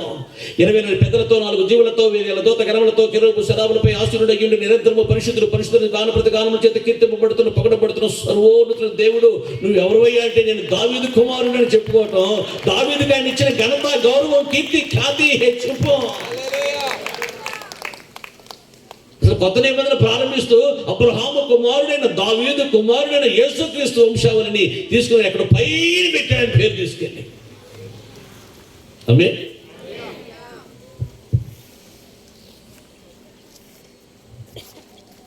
ఒక ఆయన పేరు పైన రాసి ఒక ఆయన పేరు కింద రాశాను, నేను తెలియక. ఈ కింద రాసిన నేను రానన్నాడు మీటింగ్. ఏంటి సార్ అన్న, నేను సేవకు వచ్చినప్పుడు ఆ పాస్టర్ గారు కనీసం పొట్టు కూడా పుట్టల. నేను మా 40 ఏళ్ళు సేవ చేస్తున్నా, పాస్టర్ గారు 30 ఏళ్ళు కొల్లేవు, కడుపులో కూడా నేను సేవకు వచ్చినప్పుడు నా పేరు కింద వేసావు, ఆ పాస్టర్ గారు పైన వేసావు, నేను రాను అన్నాడు. కారణం ఏంటంటే ఆయన పేరు పైన ఏంటంటే ఆయన దేశాల్లో విదేశాల్లో కూడా వాడబడుతున్నాడు. చాలా పెద్ద సంఘానికి కాపరిగా ఉన్నాడు. దాదాపు 30 దేశాలు ఇప్పటికే తిరిగి వచ్చిన వాడు. కాబట్టి కొంచెం దేవుడి చేతిలో ఘనంగా వాడబడుతున్నాడు కదా అని కొంచెం ఆయన పేరు పైనేసి, ఈయన పల్లెటూరులో కొంచెం చిన్న సేవకుడు అనమాట, ఒక 20 మంది 30 మంది ఉంటారు అంతే. కానీ ఈయన పెద్ద ఆయన కదా, దైవజనుడు కదా, ఒక బొట్ట వేసుకుని గౌరవిద్దామని ఈయన కూడా పేరు ఎత్తే నేను రానని మొహమ్మే కూడా షర్ట్ పాంప్లెట్ తీసుకొచ్చి. మంచి పేరు, ఖ్యాతి నా వలననే మీకు కలగాలి. గౌరవమైన ఘనత అయినా ఎవరి వల్ల కలగాలి? నా వల్ల కలగాలి. ఒక ఆటో వెనకాల ఇలా రాశారు, మేము బతుకుండగా 2 ఇడ్లీ పెట్టండి అదే ముద్దు, మేము చచ్చిపోయేదంతా మా పేరు చెప్పి ఊరంతా వేట మాంసం వద్దు అని రాశాడు. మేము బతుకుండగా మాకు 2 ఇడ్లీ పెట్టండి అదే ముద్దు, మేము చచ్చాక మా పేరు చెప్పి ఊరంతా వేట మాంసం. అంటే తల్లి చచ్చిపోయినా తండ్రి చచ్చిపోయిన ఏం కావాలి? పేరు కావాలి. భలే చేశాడు రా, బాగా ఖర్చు పెట్టాడు రా. మనం వచ్చేటప్పుడు డెప్ప, బొచ్చి, సట్టి, గిన్నె, గ్లాసు, పేర్లు పల్లి ఎత్తలేదా? మళ్ళీ అందులో చాక్లెట్ స్వీట్ కూడా ఎత్తాడు. దేనికోసం? పేరు, ఘనత, గౌరవం, ఊరంతా చెప్పుకోవాలి. బ్రహ్మాండం చేశాడు కొడుకంటే అట్లా ఉండాలి. దత్తపూడి శివకాశి నుంచి తెప్పించాడండి చచ్చిపోపుడి పే 2.5 లక్షలు పెట్టి అవాయి జోవాలి. చచ్చిపోతే అప్పుడు ఇంక ఇబ్బంది అని శివకాశిలో హోల్సేల్ దొరుకుతాయట తమిళనాడులో, అక్కడికి తెప్పించి రెడీగా పెట్టాడు 2.5 లక్షలు. ఆ ఇంట్లో చాకలి పని చేసి రజక పని చేసే అమ్మాయి, ఆ పాస్టర్ గారు అది ఫ్యాను గొడసావిలు పెట్టారు, ఆ ఫ్యాన్ కొడతారు అట్లా. భార్య పిల్లలతో ఏసీలో పడుకున్నాడు అనుకోండి, కనీసం తల్లికి ఫ్యాన్ అయినా పెట్టచ్చు. కానీ నేను అన్నాను, ఫ్యాన్ ఎంత ఉంటుందమ్మా? 1000-1500 పడుతుంది, నేను కొనిచ్చేస్తాలే అమ్మా. మన సంఘంలో నిరీక్షణ ఉన్నాడు, కరెంట్ అతను బిగిచ్చేస్తాను పాపం వద్దురాలు అన్నా. వెళ్ళి బట్టలు ఉతికి అమ్మాయి వెళ్ళి చెప్పిందట, పాస్టర్ గారు కొనిస్తా అన్నాడు ఫ్యాను, నీకు ఇబ్బంది లేదు, దోమలు ఇబ్బంది పడిపోకండి. ఒక్కసారి ఆమె చెలికెగిరిపోయింది. అమ్మో, పాస్టర్ గారు కొనిస్తే మా అబ్బాయి మా కాళ్ళు నన్ను చంపేస్తారు, నువ్వు ఆయన కింద చెప్పు. అసలు ఆయన దగ్గర ఎందుకు వెళ్ళింది? ఫ్యాన్ దగ్గర ఆయనకి తెలుసు. ఆయన ఫ్యాన్ కొనిస్తే నేను చచ్చేట బతికినట్ట, ఊరంతా వెళ్ళిపోద్ది కదే అని. పాపం ఆవిడ ఫ్యాన్ లేక దోమలు కుట్టి కుట్టి కుట్టి కుట్టి కుట్టి ఏమంటే ఇంకా బతకాల్సిన వాడు చచ్చిపోయింది. కనీసం ఫ్యాన్ లేదా? చచ్చిపోయి చేశాడండి. ఇక్కడే ఆటోనగర్లో ఏదో స్టీల్ ప్లాన్ ఏదో ఉందంట కంపెనీ, అక్కడికి వచ్చి కారు వేసుకొచ్చి పెద్ద పెద్ద 130 రూపాయలు పెట్టి పెద్ద ఏదో డిష్ కొన్నారండి, అందరికి పంచిపెట్టాలి. బొగ్గల్లో పడవ తిట్టడం వాళ్ళే, పడవలేమన్నా చెప్పలేము, లోపల అనుకుంటా కానీ పడవలేము పైకి.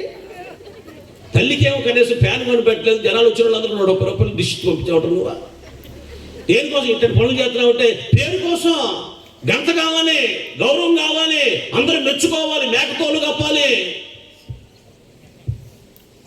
దేవుడు అంటున్నాడు, నా సన్నిధిలో ఘనత ఉంది, గౌరవ ప్రభావాలు నేను మీకు ఇస్తా, మంచి పేరు, ఖ్యాతి, కీర్తి, ఖండూతి నా వలనే మీకు కలగాలి. సాయంకాలం అయ్యేసరికి రైతులందరూ చెట్టు కింద కూర్చుంటారు, కష్టం సుఖం మాట్లాడుకుంటారు. తెగులు వచ్చింది, దోమకాటు వచ్చింది, ఏ మందు కొట్టో, ఏ స్ప్రే చేసేవారు. ఈ లోపల చెట్టు పైన ఉన్న కాకి తుప్పుకుని నెట్టేస్తారు. చిచి పాడు కాకి, చండాలది, రైతు కొట్టింది, దీని సావనని అట్లా నిలిపోతారు. ఒకరోజు ముసలి అయిపోయింది, పిల్లల్ని పిలిచి మరి నేను చచ్చిపోయే వృద్ధాప్యానికి వచ్చేసాను, రేపు మాకు చచ్చిపోతాను, నాకు బతికినంతకాలం చెడ్డ పేరు ఉంది, చండాలపు కాకి దరిద్రకుడి కాకి అని, నాకు మంచి పేరు తేవాలి మీరు అంది పిల్లల్ని. అట్టగే అమ్మ మాట ఇచ్చింది పిల్ల కాకులు. సరే చచ్చిపోయింది. పిల్ల కాకులు చెట్టుపై కూర్చున్నాయి. రైతులు వచ్చేవి మాట్లాడుకున్నారు, కష్టం సుఖం మాట్లాడుకుంటున్నారు. ఈ లోపల పిల్లకాకులు ఒక రెమ్మ, ఒక ఆకు, ఒక ఏదో మొత్తం చిన్న తుంపు వేశారు నెత్తి మీద. ఏంటి పైనుంచి ఏంటి పడింది ఏంటి అని చూశారు. అప్పుడు నెట్టేసి ఏంటి పైనుంచి ఆకులు పడినాయి ఏంటి, పైనుంచి ఏదో రెమ్మ పడింది అని చూస్తే అప్పుడు పుట్టుకుని నెట్టేసి. అప్పుడు ఆ రైతులు అనుకున్నారు, వీళ్ళ తల్లికాకి చాలా మంచిదిరా, నెత్తి మీద వేసేది పాపం, తుడుచుకుంటూ పోయేదే, ఈ ముక్కులో మూతిలో కళ్ళలో ఎత్తరాయి దైద్యకొట్టు. ఈ పిల్లకాకులు దైద్యం, తల్లికాకి చాలా కంపేర్ చేస్తే తల్లికాకి చాలా మంచిది. అట్ట పేరు తెచ్చారమ్మా, అట్టని పేరు తెచ్చారు. మనం చేసే పనులు ఎట్టగా ఉన్నాయి.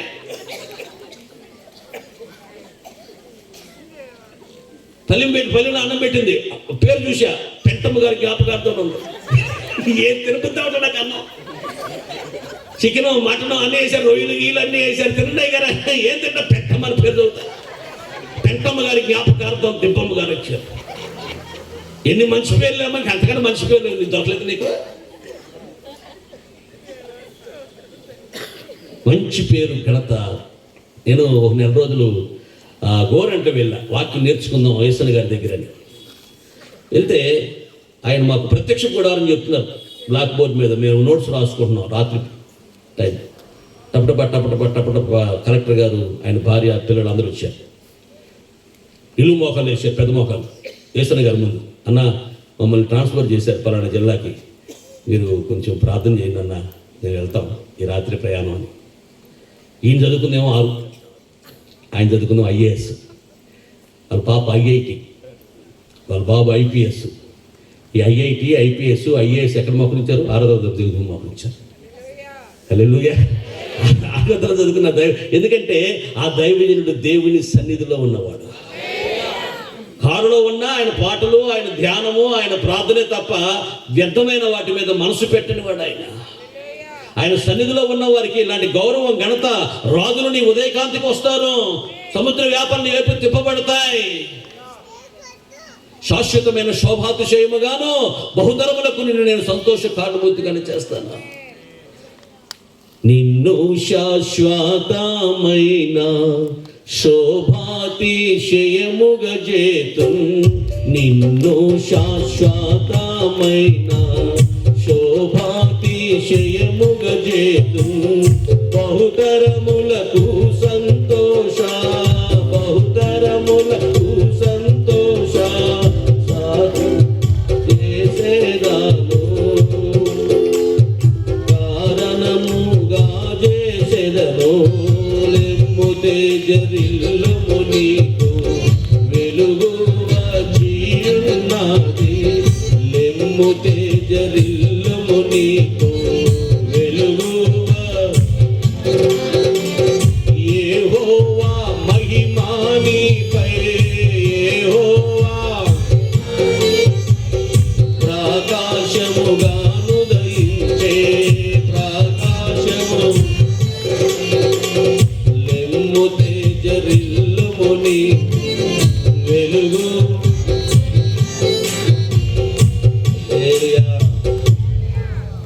కుర్చీలో వాళ్ళు ఎలా చూస్తున్నారంటే, చిన్న చిన్ని పిల్లలు ఈటీవీలో పాటలు పాడతారే, అప్పుడు పెద్ద పెద్ద బాలసుబ్రహ్మణ్యం ఇట్లాంటి వాళ్ళు జడ్జిలుగా కూర్చొని గమనిస్తారు. నకసక పర్యంతరం ఆమోదాగ్రం క్షుణ్ణంగా ఎక్కడ తప్పు పాడుతున్నాడు, ఎన్ని మార్కులు వేయొచ్చు, కరెక్ట్గా పాడుతున్నాడా అన్నట్టు చూస్తా. అటు చూస్తే నాయకు మీరు, నేను అది పొట్టోండి అయినట్టు మీరు జడ్జిలు అయిపోయిన ఫీలింగ్. మీ మొక్కలు అట్టగా ఉన్నాయి, మనకు తెలిసిపోతాయి ఏంటి మరి. నేను వాడినప్పుడు ఈ పాత పాటలు పాడతాను ఎక్కువగా, మీరు కూడా పాడండి. ఆమేన్. నిద్రలు పోతాయి, ఉత్సాహం వస్తుంది. పాటలతో ప్రభువుని మనం స్తుతించాలి. పాటలతో ప్రార్థించగా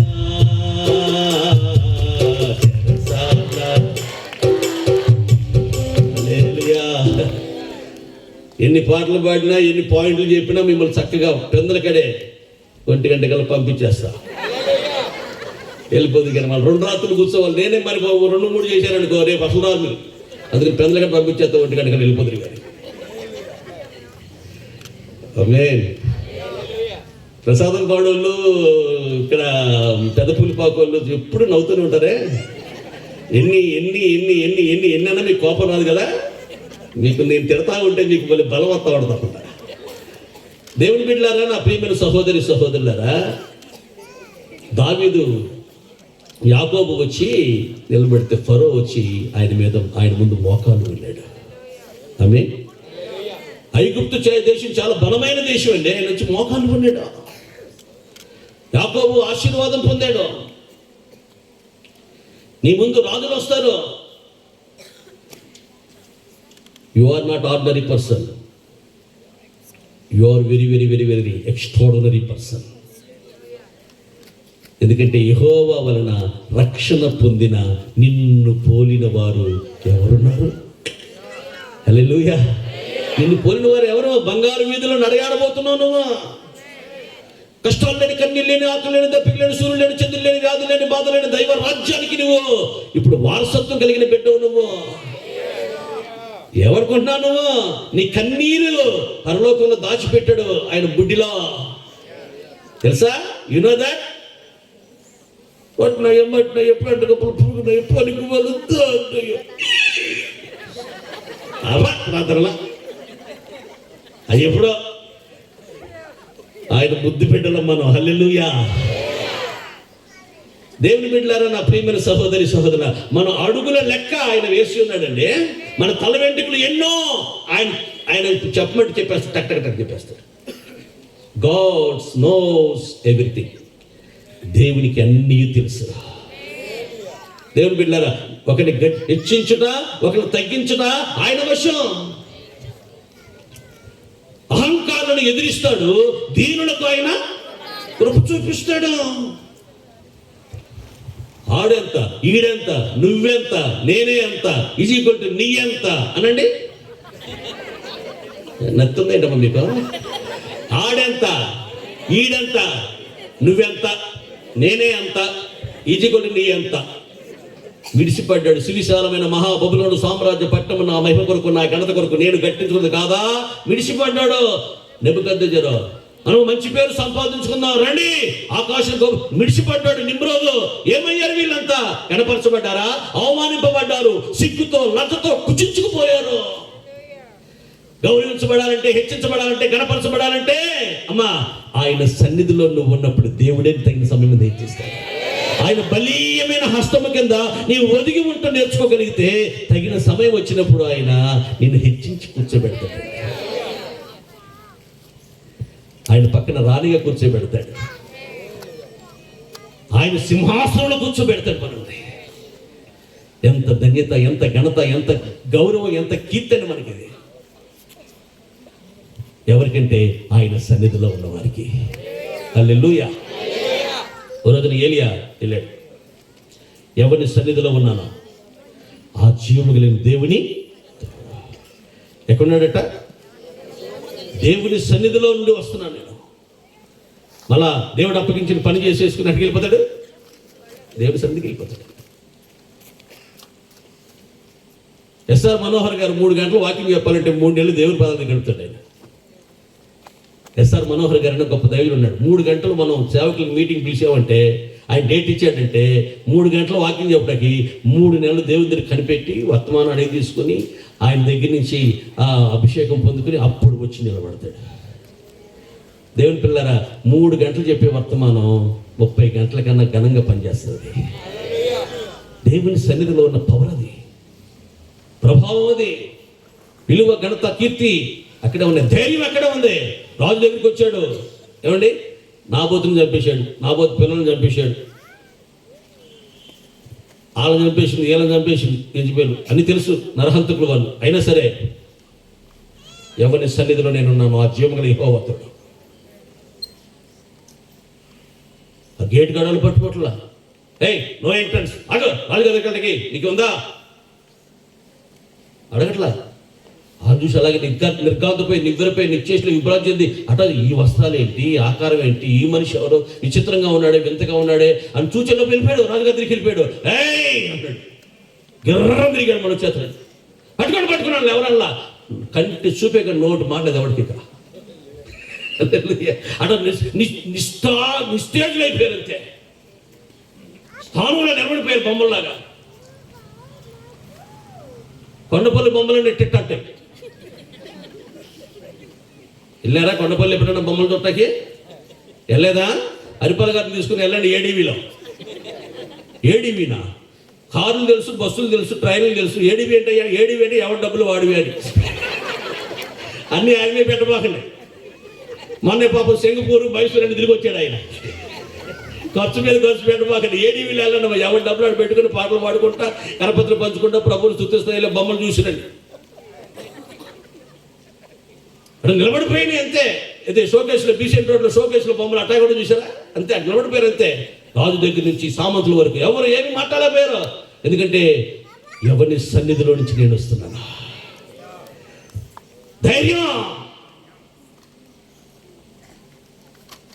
ఈ రోజున ఇంట్లోంచి బయటికి వెళ్ళిన ఆడపిల్ల ఎలా వస్తుందో తల్లిదండ్రులు భయం అండి. పెళ్ళిడికి వచ్చిన పిల్ల, అమ్మ నేను పలానా వాళ్ళని ప్రేమిస్తున్నానని ఎక్కడ బాంబు పీల్చుద్దో భయం.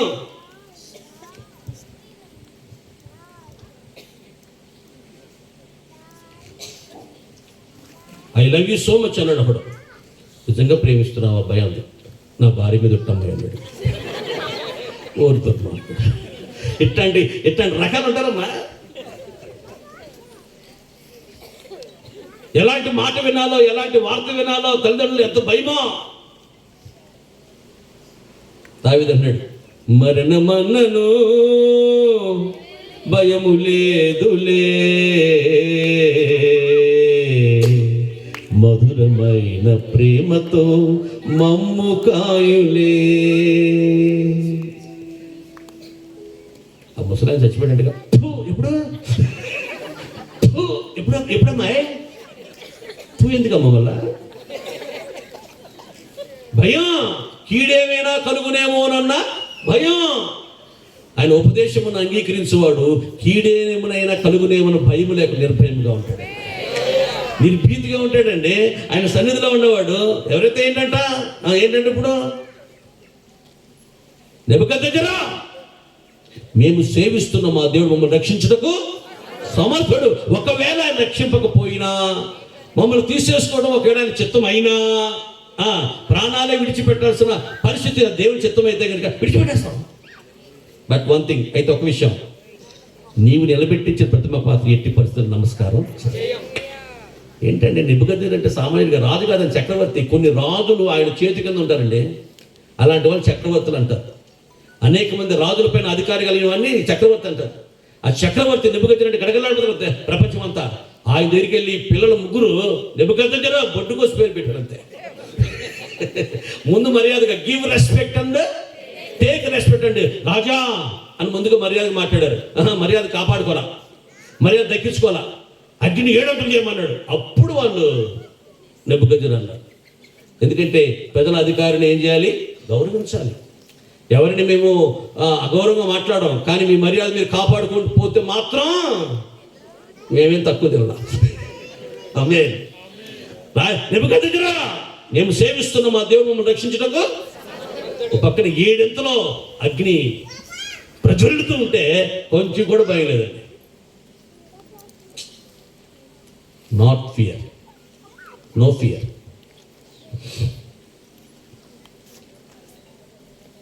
ఇరవై 4 గంటలు కడుపు నొప్పి వచ్చింది కావుడు. ఆపరేషన్ థియేటర్ తీసుకెళ్ళారు. కంగారుగా డాక్టర్ ఈ ఆపరేషన్ సక్సెస్ అవుతుంటారా డాక్టర్ అని అడిగింది. నాకు వచ్చిన డౌట్ నీకు వచ్చింది ఏంటమ్మా? ఆపరేషన్ చేసే నాకు వచ్చిన డౌట్ నీకు వచ్చింది ఏంటమ్మా? నాకు ఇది సేమ్ డౌట్ వచ్చింది. ఈ లోపల నర్సు దండ తీసుకుని ఆపరేషన్కి ఎంటర్ అయింది. సిస్టర్ దండ ఎందుకు సిస్టర్? మా డాక్టర్ గారికి ఫస్ట్ ఆపరేషన్ సిస్టర్. సక్సెస్ అయ్యాడు మా డాక్టర్ మెల్లేద్దామని, ఫెయిల్ అయితే నీకు ఉపయోగపడుతుంది 2 in 1. బట్ చచ్చిపోయిందండి, చచ్చిపోయింది. ఆపరేషన్ అవ్వాలా, కనీసం ఆ మత్తు డాక్టర్ రాలా, మత్తుని చేసుకొని చేయాలా, ఇప్పుడు ప్రిపేర్ చేస్తారు అంతే. ఒక 5-10 నిమిషాల ముందు ప్రిపేర్ చేస్తారుగా, బట్టలు గట్లు మారుతారుగా, ఆ చేతనంగానే ఇది జరుగుతుంది అనమాట. చచ్చిపోయింది. దావీదు రాలా, కత్తి దుయ్యలా, కడుపులో పొడవలా, చచ్చిపోయాడు. యవనస్తుడు నాబాలు చచ్చిపోయాడండి. మంచి ఎవరి కాలంలో ఉన్నాడు, బాగా ఆస్తి బాగా పట్టొచ్చినప్పుడే తిని తాగుతున్నాడు, గులాసాగా డాన్స్ చేస్తున్నాడు. ఎడగచ్చిపోయాడండి. ఏ రోగం అండి? నిండుగా బాగానే ఉన్నాడు కదండి. ఏమైందండి? భయం.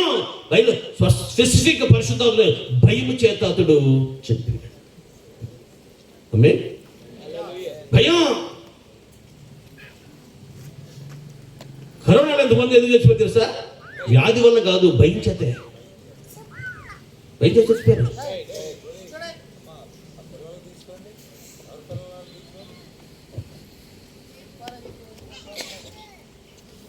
నేను ఒకసారి కూటమి పెట్టా. ఆ ఇంట్లో వాళ్ళు టీవీ పెడుతున్నారు. ఇది దేవుని నమ్మకాల చుట్టాలు వచ్చారు. వాళ్ళ ఇంట్లో టీవీ పెట్టున్నారు. అది సీరియల్ వస్తుందట. చూడపోతే వాళ్ళ ప్రాణం గిలకలాడిపోతాట. ఆ సీరియల్ దగ్గరికి వెళ్ళి చూస్తున్నాడు. నేను చెప్పే వాక్యం ఆ టీవీ మాత్రమే సరిగ్గా అర్థం కావట్లా. ఆ కూటమి పెట్టుకుని ఆయన అన్నాడు, ఏయ్ టీవీ కట్టండి. ఏ వాక్యం చెప్తుంది దేవుని సేవలు కనబడలేదు, కొట్టాడేనా?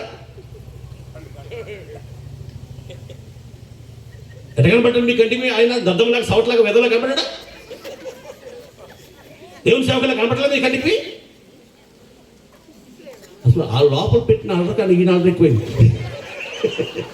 వాళ్ళేది టీవీ పెట్టుకున్నారు పాపం, దేవుని ఎరగనాడు పాపం. వాళ్ళ తిప్పలాలు పడుతుంటే గొడ్డు కాడ బొట్టోడు అన్నాడు, దద్దమ్మ అన్నాడు. అమ్మ పిల్లలు అల్లరి చేస్తే సహజం, అలా అల్లరి చేస్తా. సముదాయించండి. వచ్చేటప్పుడు కొంచెం బాక్సులు ఏమన్నా ఇష్టమైన తేండే. డైపర్ మాత్రం కంపల్సరీగా వేసుకురండి. డైపర్ మాత్రం కంపల్సరీగా వేసుకురండి. అమ్మ ఇటు సలసలుగా ఉంది, సలసలుగా ఉంది, పక్కన వాళ్ళకి ఇబ్బంది పెట్టండి. ఈ 3 రోజులు కోటాలు డైపర్ తీసుకురండి. ఎందుకంటే మంచి డజన్ 2 డజన్లు దగ్గర పెట్టుకుని హరిపాల్ గారు డైపర్ మర్చిపోయి మీరన్నీ తిరిగినారు.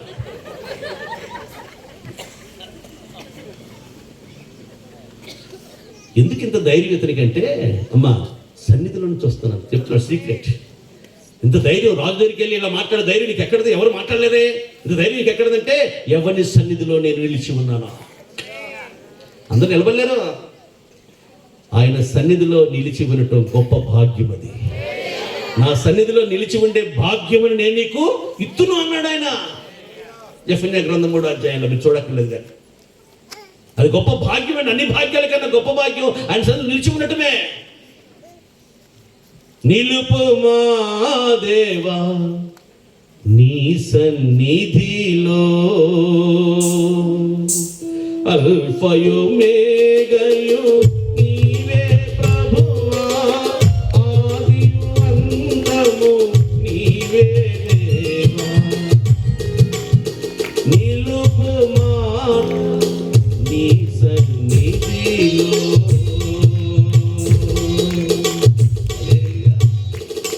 ఎంత గొప్ప ప్రార్థన అండి. నన్ను నీ సన్నిధిలో నిలవబెట్టు నాయన. నిలిచి ఉండే ధన్యతా భాగ్యం నాకు ప్రసాదించు నాయన. యోనా యెహోవా సన్నిధిలో నిలువలేక, ఎందుకని ఒక ఆయన వెళ్తున్నాడు, బట్టల కొట్లో పని చేస్తాడు. చిలుకలు పడుతున్నాయి. సిఐ గారు జీపులు వెళ్తున్నాడు. పాపం అట్టే వెళ్తున్నాడు కదా, నేను కదా జీప్ ఎక్కించుకుందాం, ఎవరో బ్రదర్ చచ్చిపోతున్నాడు అనవసరం కానీ సిఐ గారు వెళ్ళి పక్కనే ఆపాడు. ఆ బట్టల కొట్లో పనిచేసి ఆయన చీర మడత పెట్టి బండి లోపల పెట్టుకెళ్ళి, ఖరీదైన చీర కొంచెం లోపల పెట్టుకుని ఇంటికి భార్యకి తీసుకెళ్తున్నాడు, లదిని గడప కొంచెం తీసుకెళ్తున్నాడు. ఈ సిఐ గారు ఎప్పుడైతే పక్కకి బెదర ఎక్కన్నాడు. ఎక్కంటే పరుగు ముళ్ళలోంచి తుప్పల్లోంచి పరిగెత్తాడు. ఎందుకని ఆడి లోపల తప్పు లేకపోతే, పాపం లేకపోతే, దొంగతనం లేకపోతే, పరాయివాడు సొమ్ము లేకపోతే చక్కగా ఎక్కి కూర్చున్నవాడు ఇంటికి తిప్పేవాడు. సిఐ గారు అయినా ఎవరైనా సరే అమ్మా. కానీ లోపల ఏముంది? నిలబడలేకపోయాడు. సిఐ గారితో మాట్లాడలేకపోయాడు. అమ్మో పరిగెత్తాడు. గొడుగు వర్షం వస్తుంటే గొడుగు తీసుకెళ్ళి మందుల షాప్ దగ్గర ఆపి 50 రూపాయలు ఇచ్చి జెండు బామ్ ఇమ్మన్నాడు. ఆయన జెండు బామ్ ఇచ్చి 20 రూపాయలు చిల్లర ఇవ్వాలి. ఆయన ఇచ్చాడంటే 70 రూపాయలు చిల్లర ఇచ్చి జెండు బామ్ కూడా ఇచ్చాడు. అక్కడి నుంచి నిలబడలేకాడు. కాసేపు ఆలస్యం చేస్తే మళ్ళా ఎంత ఇచ్చాను అంటాడేమోనని 50 రూపాయలు తీసుకుంటున్నాడేమని గమగమ వచ్చాడు. గొడుగు మర్చిపోయాడు. 300 రూపాయలు గొడుగు మర్చిపోయాడు. నిలబడలేకపోతాడు. అక్కడ గమ్మ వచ్చేస్తాడు. 50 రూపాయలు పెట్టించాడు. లోపం ఉన్నప్పుడు నిలబడలేమండి. తప్పిదం ఉన్నప్పుడు ప్రార్థన చేయనివ్వ. పాపము ప్రార్థన చేయనివ్వదు, ప్రార్థన పాపము చేయనివ్వదా. నా పాపము నన్ను తరుమగా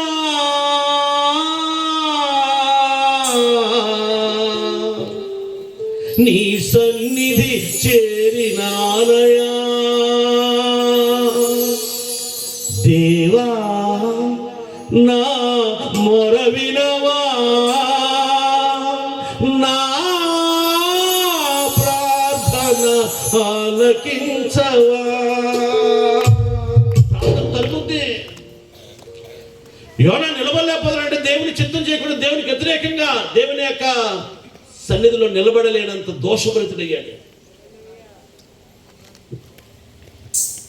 ఆయన అంటాడు, ప్రభువా నీ సన్నిధిలో నుంచి నువ్వు నన్ను తోసేయద్దయ్యా, ఏమైనా చెప్పు, నేను యోగ్యునే, అర్హునే, పాత్రునే, శిక్షించు, దండించు, ఏమైనా చేయి.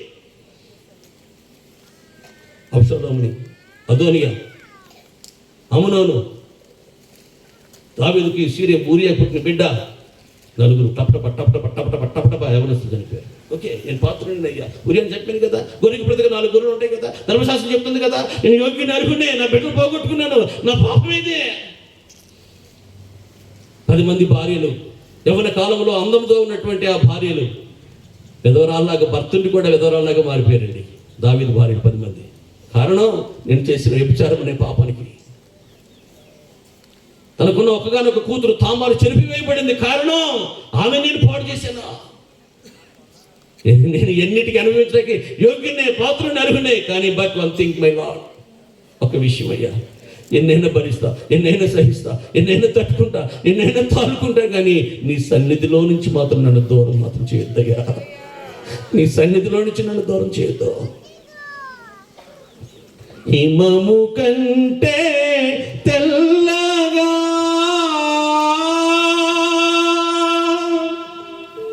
పరిశుద్ధ పరచును నా రక్షకా. హిమము కంటే నన్ను తెల్లగా చేయ, ఈ సోపుతో నువ్వు నన్ను కడిగివేయి నాయన, నీ సన్నిధిలో నుంచి నువ్వు నన్ను త్రోసివేయొద్దు నాయన. అది మాత్రం నేను తట్టుకోలేనయ్యా, నా వల్ల కాదు. నీ సన్నిధి లేనప్పుడు ఎన్నున్నా, ఏమున్నా, ఎంతున్నా, ఏదున్నా, ఎవరున్నా అంత వ్యర్థమే తండ్రి. హల్లెలూయా, హల్లెలూయా. ప్రియమైన దేవుని పిల్లలారా, నా ప్రియ సహోదరి సహోదరులారా, ఒక మాట చూడండి, నేను ముగిస్తాను. 2 దినవృత్తాంతాలు 20:12. 2 దినవృత్తాంతాలు 20:12. మాదేవా నీవు వారికి తీర్పు తీర్చవా, ఈ గొప్ప సైన్యముతో యుద్ధము చేయుటకును నాకు శక్తి చాలదు, ఏమి చేయుటకును నాకు తోచదు, నీవే మాకు దిక్కు అని ప్రార్థన చేసెను.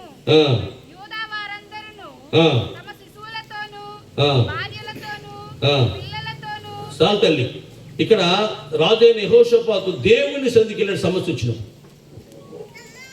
నీవే మాకు దిక్కు అన్నాడు. అమ్మా, 3 దేశాల వారు మూకుమ్మడిగా యూదా దేశం మీద యుద్ధానికి వచ్చారు. వాజ్పేయి గారి టైంలో ఒక యుద్ధం వచ్చింది మనకి, పాకిస్తాన్కి. మనకి వాజ్పేయి గారు ప్రధానమంత్రి కూడా దినాల్లో. ఆ యుద్ధంకి అది పేరు ఉందండి నాన్నబాబు గారు, కార్గిల్ యుద్ధం. కార్గిల్ యుద్ధం వచ్చింది. మనం బస్సు ఎక్కితే ఆ టికెట్ మీద ఏముండేది తెలుసా? కార్గిల్ పన్ను రూపాయి వేసేవాడు. మన టికెటే మన కార్గిల్ యుద్ధం వచ్చినందుకు కానీ పెద్దల మీద భారం మోపారు. అన్ని చోట్ల అన్ని వస్తువులకి కొన్నందుకు కార్గిల్ ట్యాక్స్లు కట్టే మనం 2-3 సంవత్సరాల పాటు వస్తున్నాయి. అప్పుడు కానీ దేశం ఆర్థికంగా ఎంత నష్టపోయిందో అది భర్తీ చేసుకోవడం అనేది సంభవించాల. కానీ యెహోషాపాతు దగ్గరికి 3 దేశాలు యుద్ధం వచ్చినప్పుడు ఆయన సన్నిధికి వెళ్ళినప్పుడు ఏంటండి, 3 దినాలు సమృద్ధి అయిన సంపద దోచుకున్నారండి. ఆస్తి నష్టం కాలా, ఆస్తి ఏమైంది? ఇప్పుడు దేశ సంపద పెరిగింది.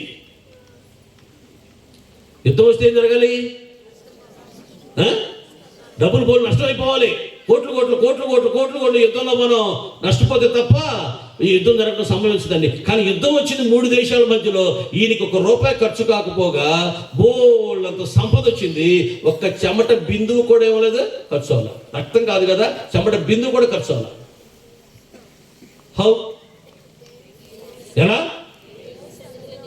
గాడ్స్ ప్రెజెన్స్, దేవుని సన్నిధిని ఆశ్రయించాడు. నీకు జటిలమైన కఠినమైన విషమ సమస్యలు వస్తాయి, అప్పుడు నువ్వు ఆశ్రయించవలసింది ఎవరిని? దేన్ని? పెనిన్నా ఏదో నోరు జారి మాట్లాడిందమ్మా. అన్న ఏం చేసింది? దేవుని సన్నిధికి వెళ్ళింది. సమస్యకు పరిష్కారం ఒక్కడే. కొంతమంది పిల్లవగానే ప్రెగ్నెన్సీ వస్తుంది, కొంతమందికి లేట్గా వస్తుంది. అయినంత మాత్రం తప్ప. పెళ్ళైన 3 నెలలకి మొదలెడతారు మా ఊర్లో. మరి పల్లెటూరు కదా, విశేషమా ఏమాయా, విశేషమా 3 నెలలు ఎందుకు ఇంక ఏమీ లేదా, విశేషమా? బొగ్గల్లో పడవని అది సిగ్గేసిపోయి మొదలు కూడా మాట్లాడతారంటే, సంవత్సరం అయిపోయింది, నాకు ఇంకా గర్భంలో దేవుడు ఇవ్వలేదు, ఆలస్యం అయ్యింది, అందరూ అడుగుతున్నారని మహారాజు మానేశ్వరం ఎంతమందా చెప్పరా? వండుకున్నమ్మా తినక మానదు, డాష్ అమ్మా చెప్పక మానదు, కనక మానదు, చెప్పుద్ది కన్నదు. అప్పుడు దాకా ఆగలేకపోతున్నా, ఉమ్మగిల్ల దాకా ఉడికేదాకా ఉన్నాడు, ఉమ్మగిల్ల దాకా లేడట. చెప్పుద్దికమ్మా. పెరిగిన ఇష్టం మాట్లాడిందంటే అన్న వెళ్ళి దేవుని సన్నిధిని ఆశ్రయించింది. ఆమె సమస్య ఏమైపోయింది? ఇప్పుడు పటాపంచలైపోయింది. యెహోషాపాతు సమస్య వచ్చింది, ఆయన శక్తికి మించిన సమస్య వచ్చింది. కొన్నిసార్లు మన శక్తికి మించిన సమస్యలు వస్తాయి. మన వల్ల కాదు, నాకు నువ్వే దిక్కు.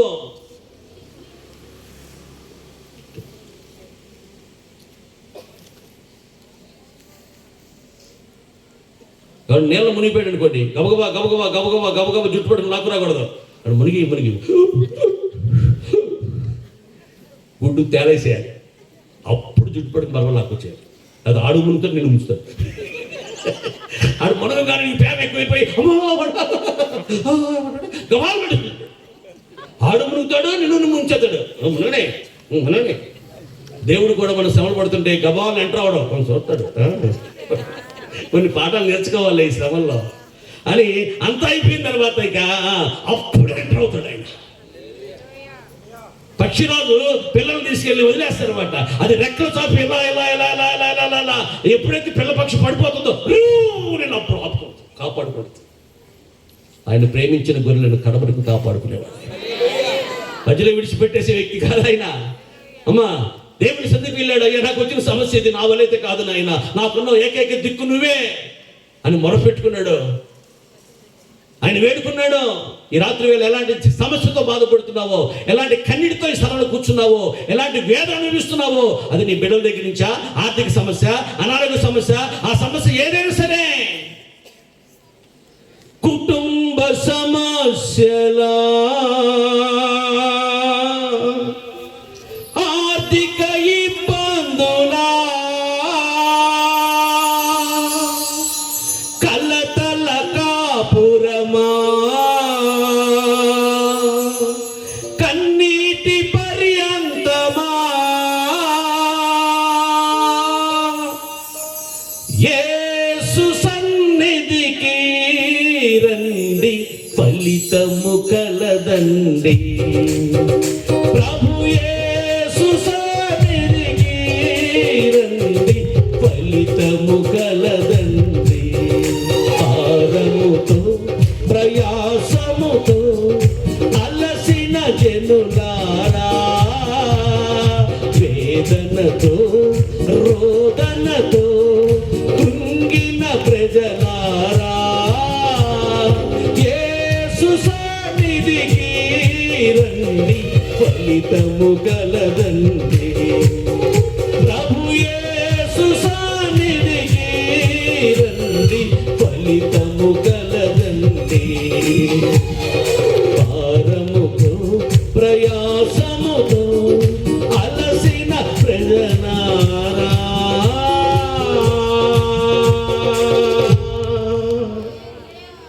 సమస్య ఏదైనా పరిష్కారం ఒకటే.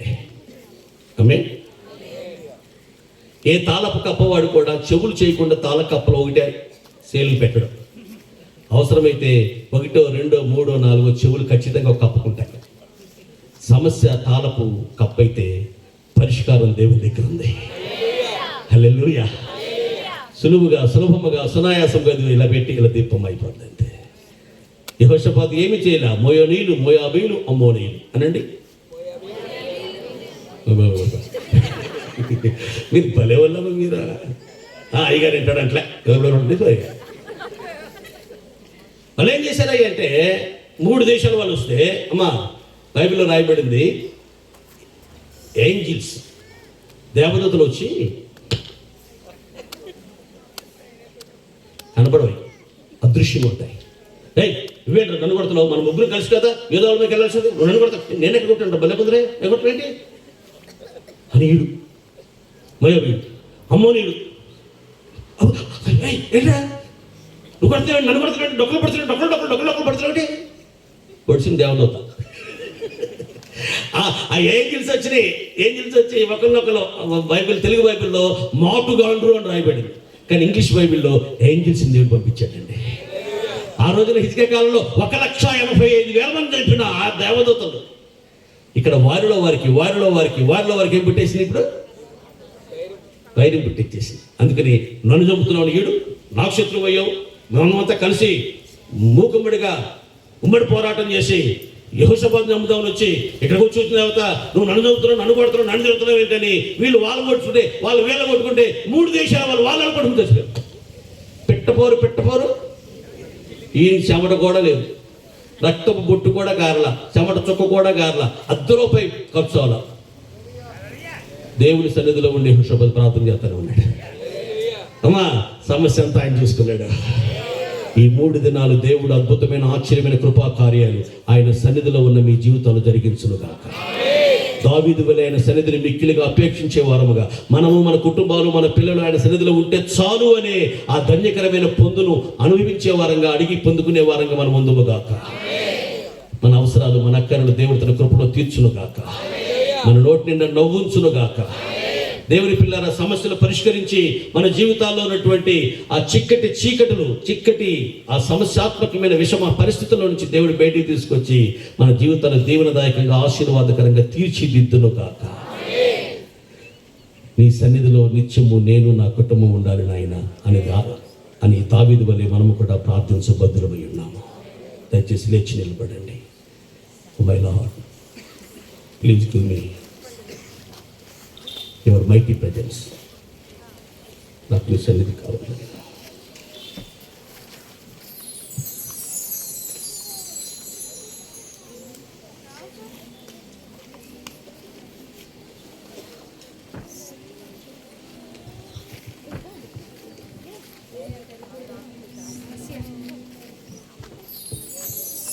పెనమలూరు ప్రెసిడెంట్ గారు సమయంలో ప్రార్థన చేసి ఆశీర్వాదం ఇస్తారు.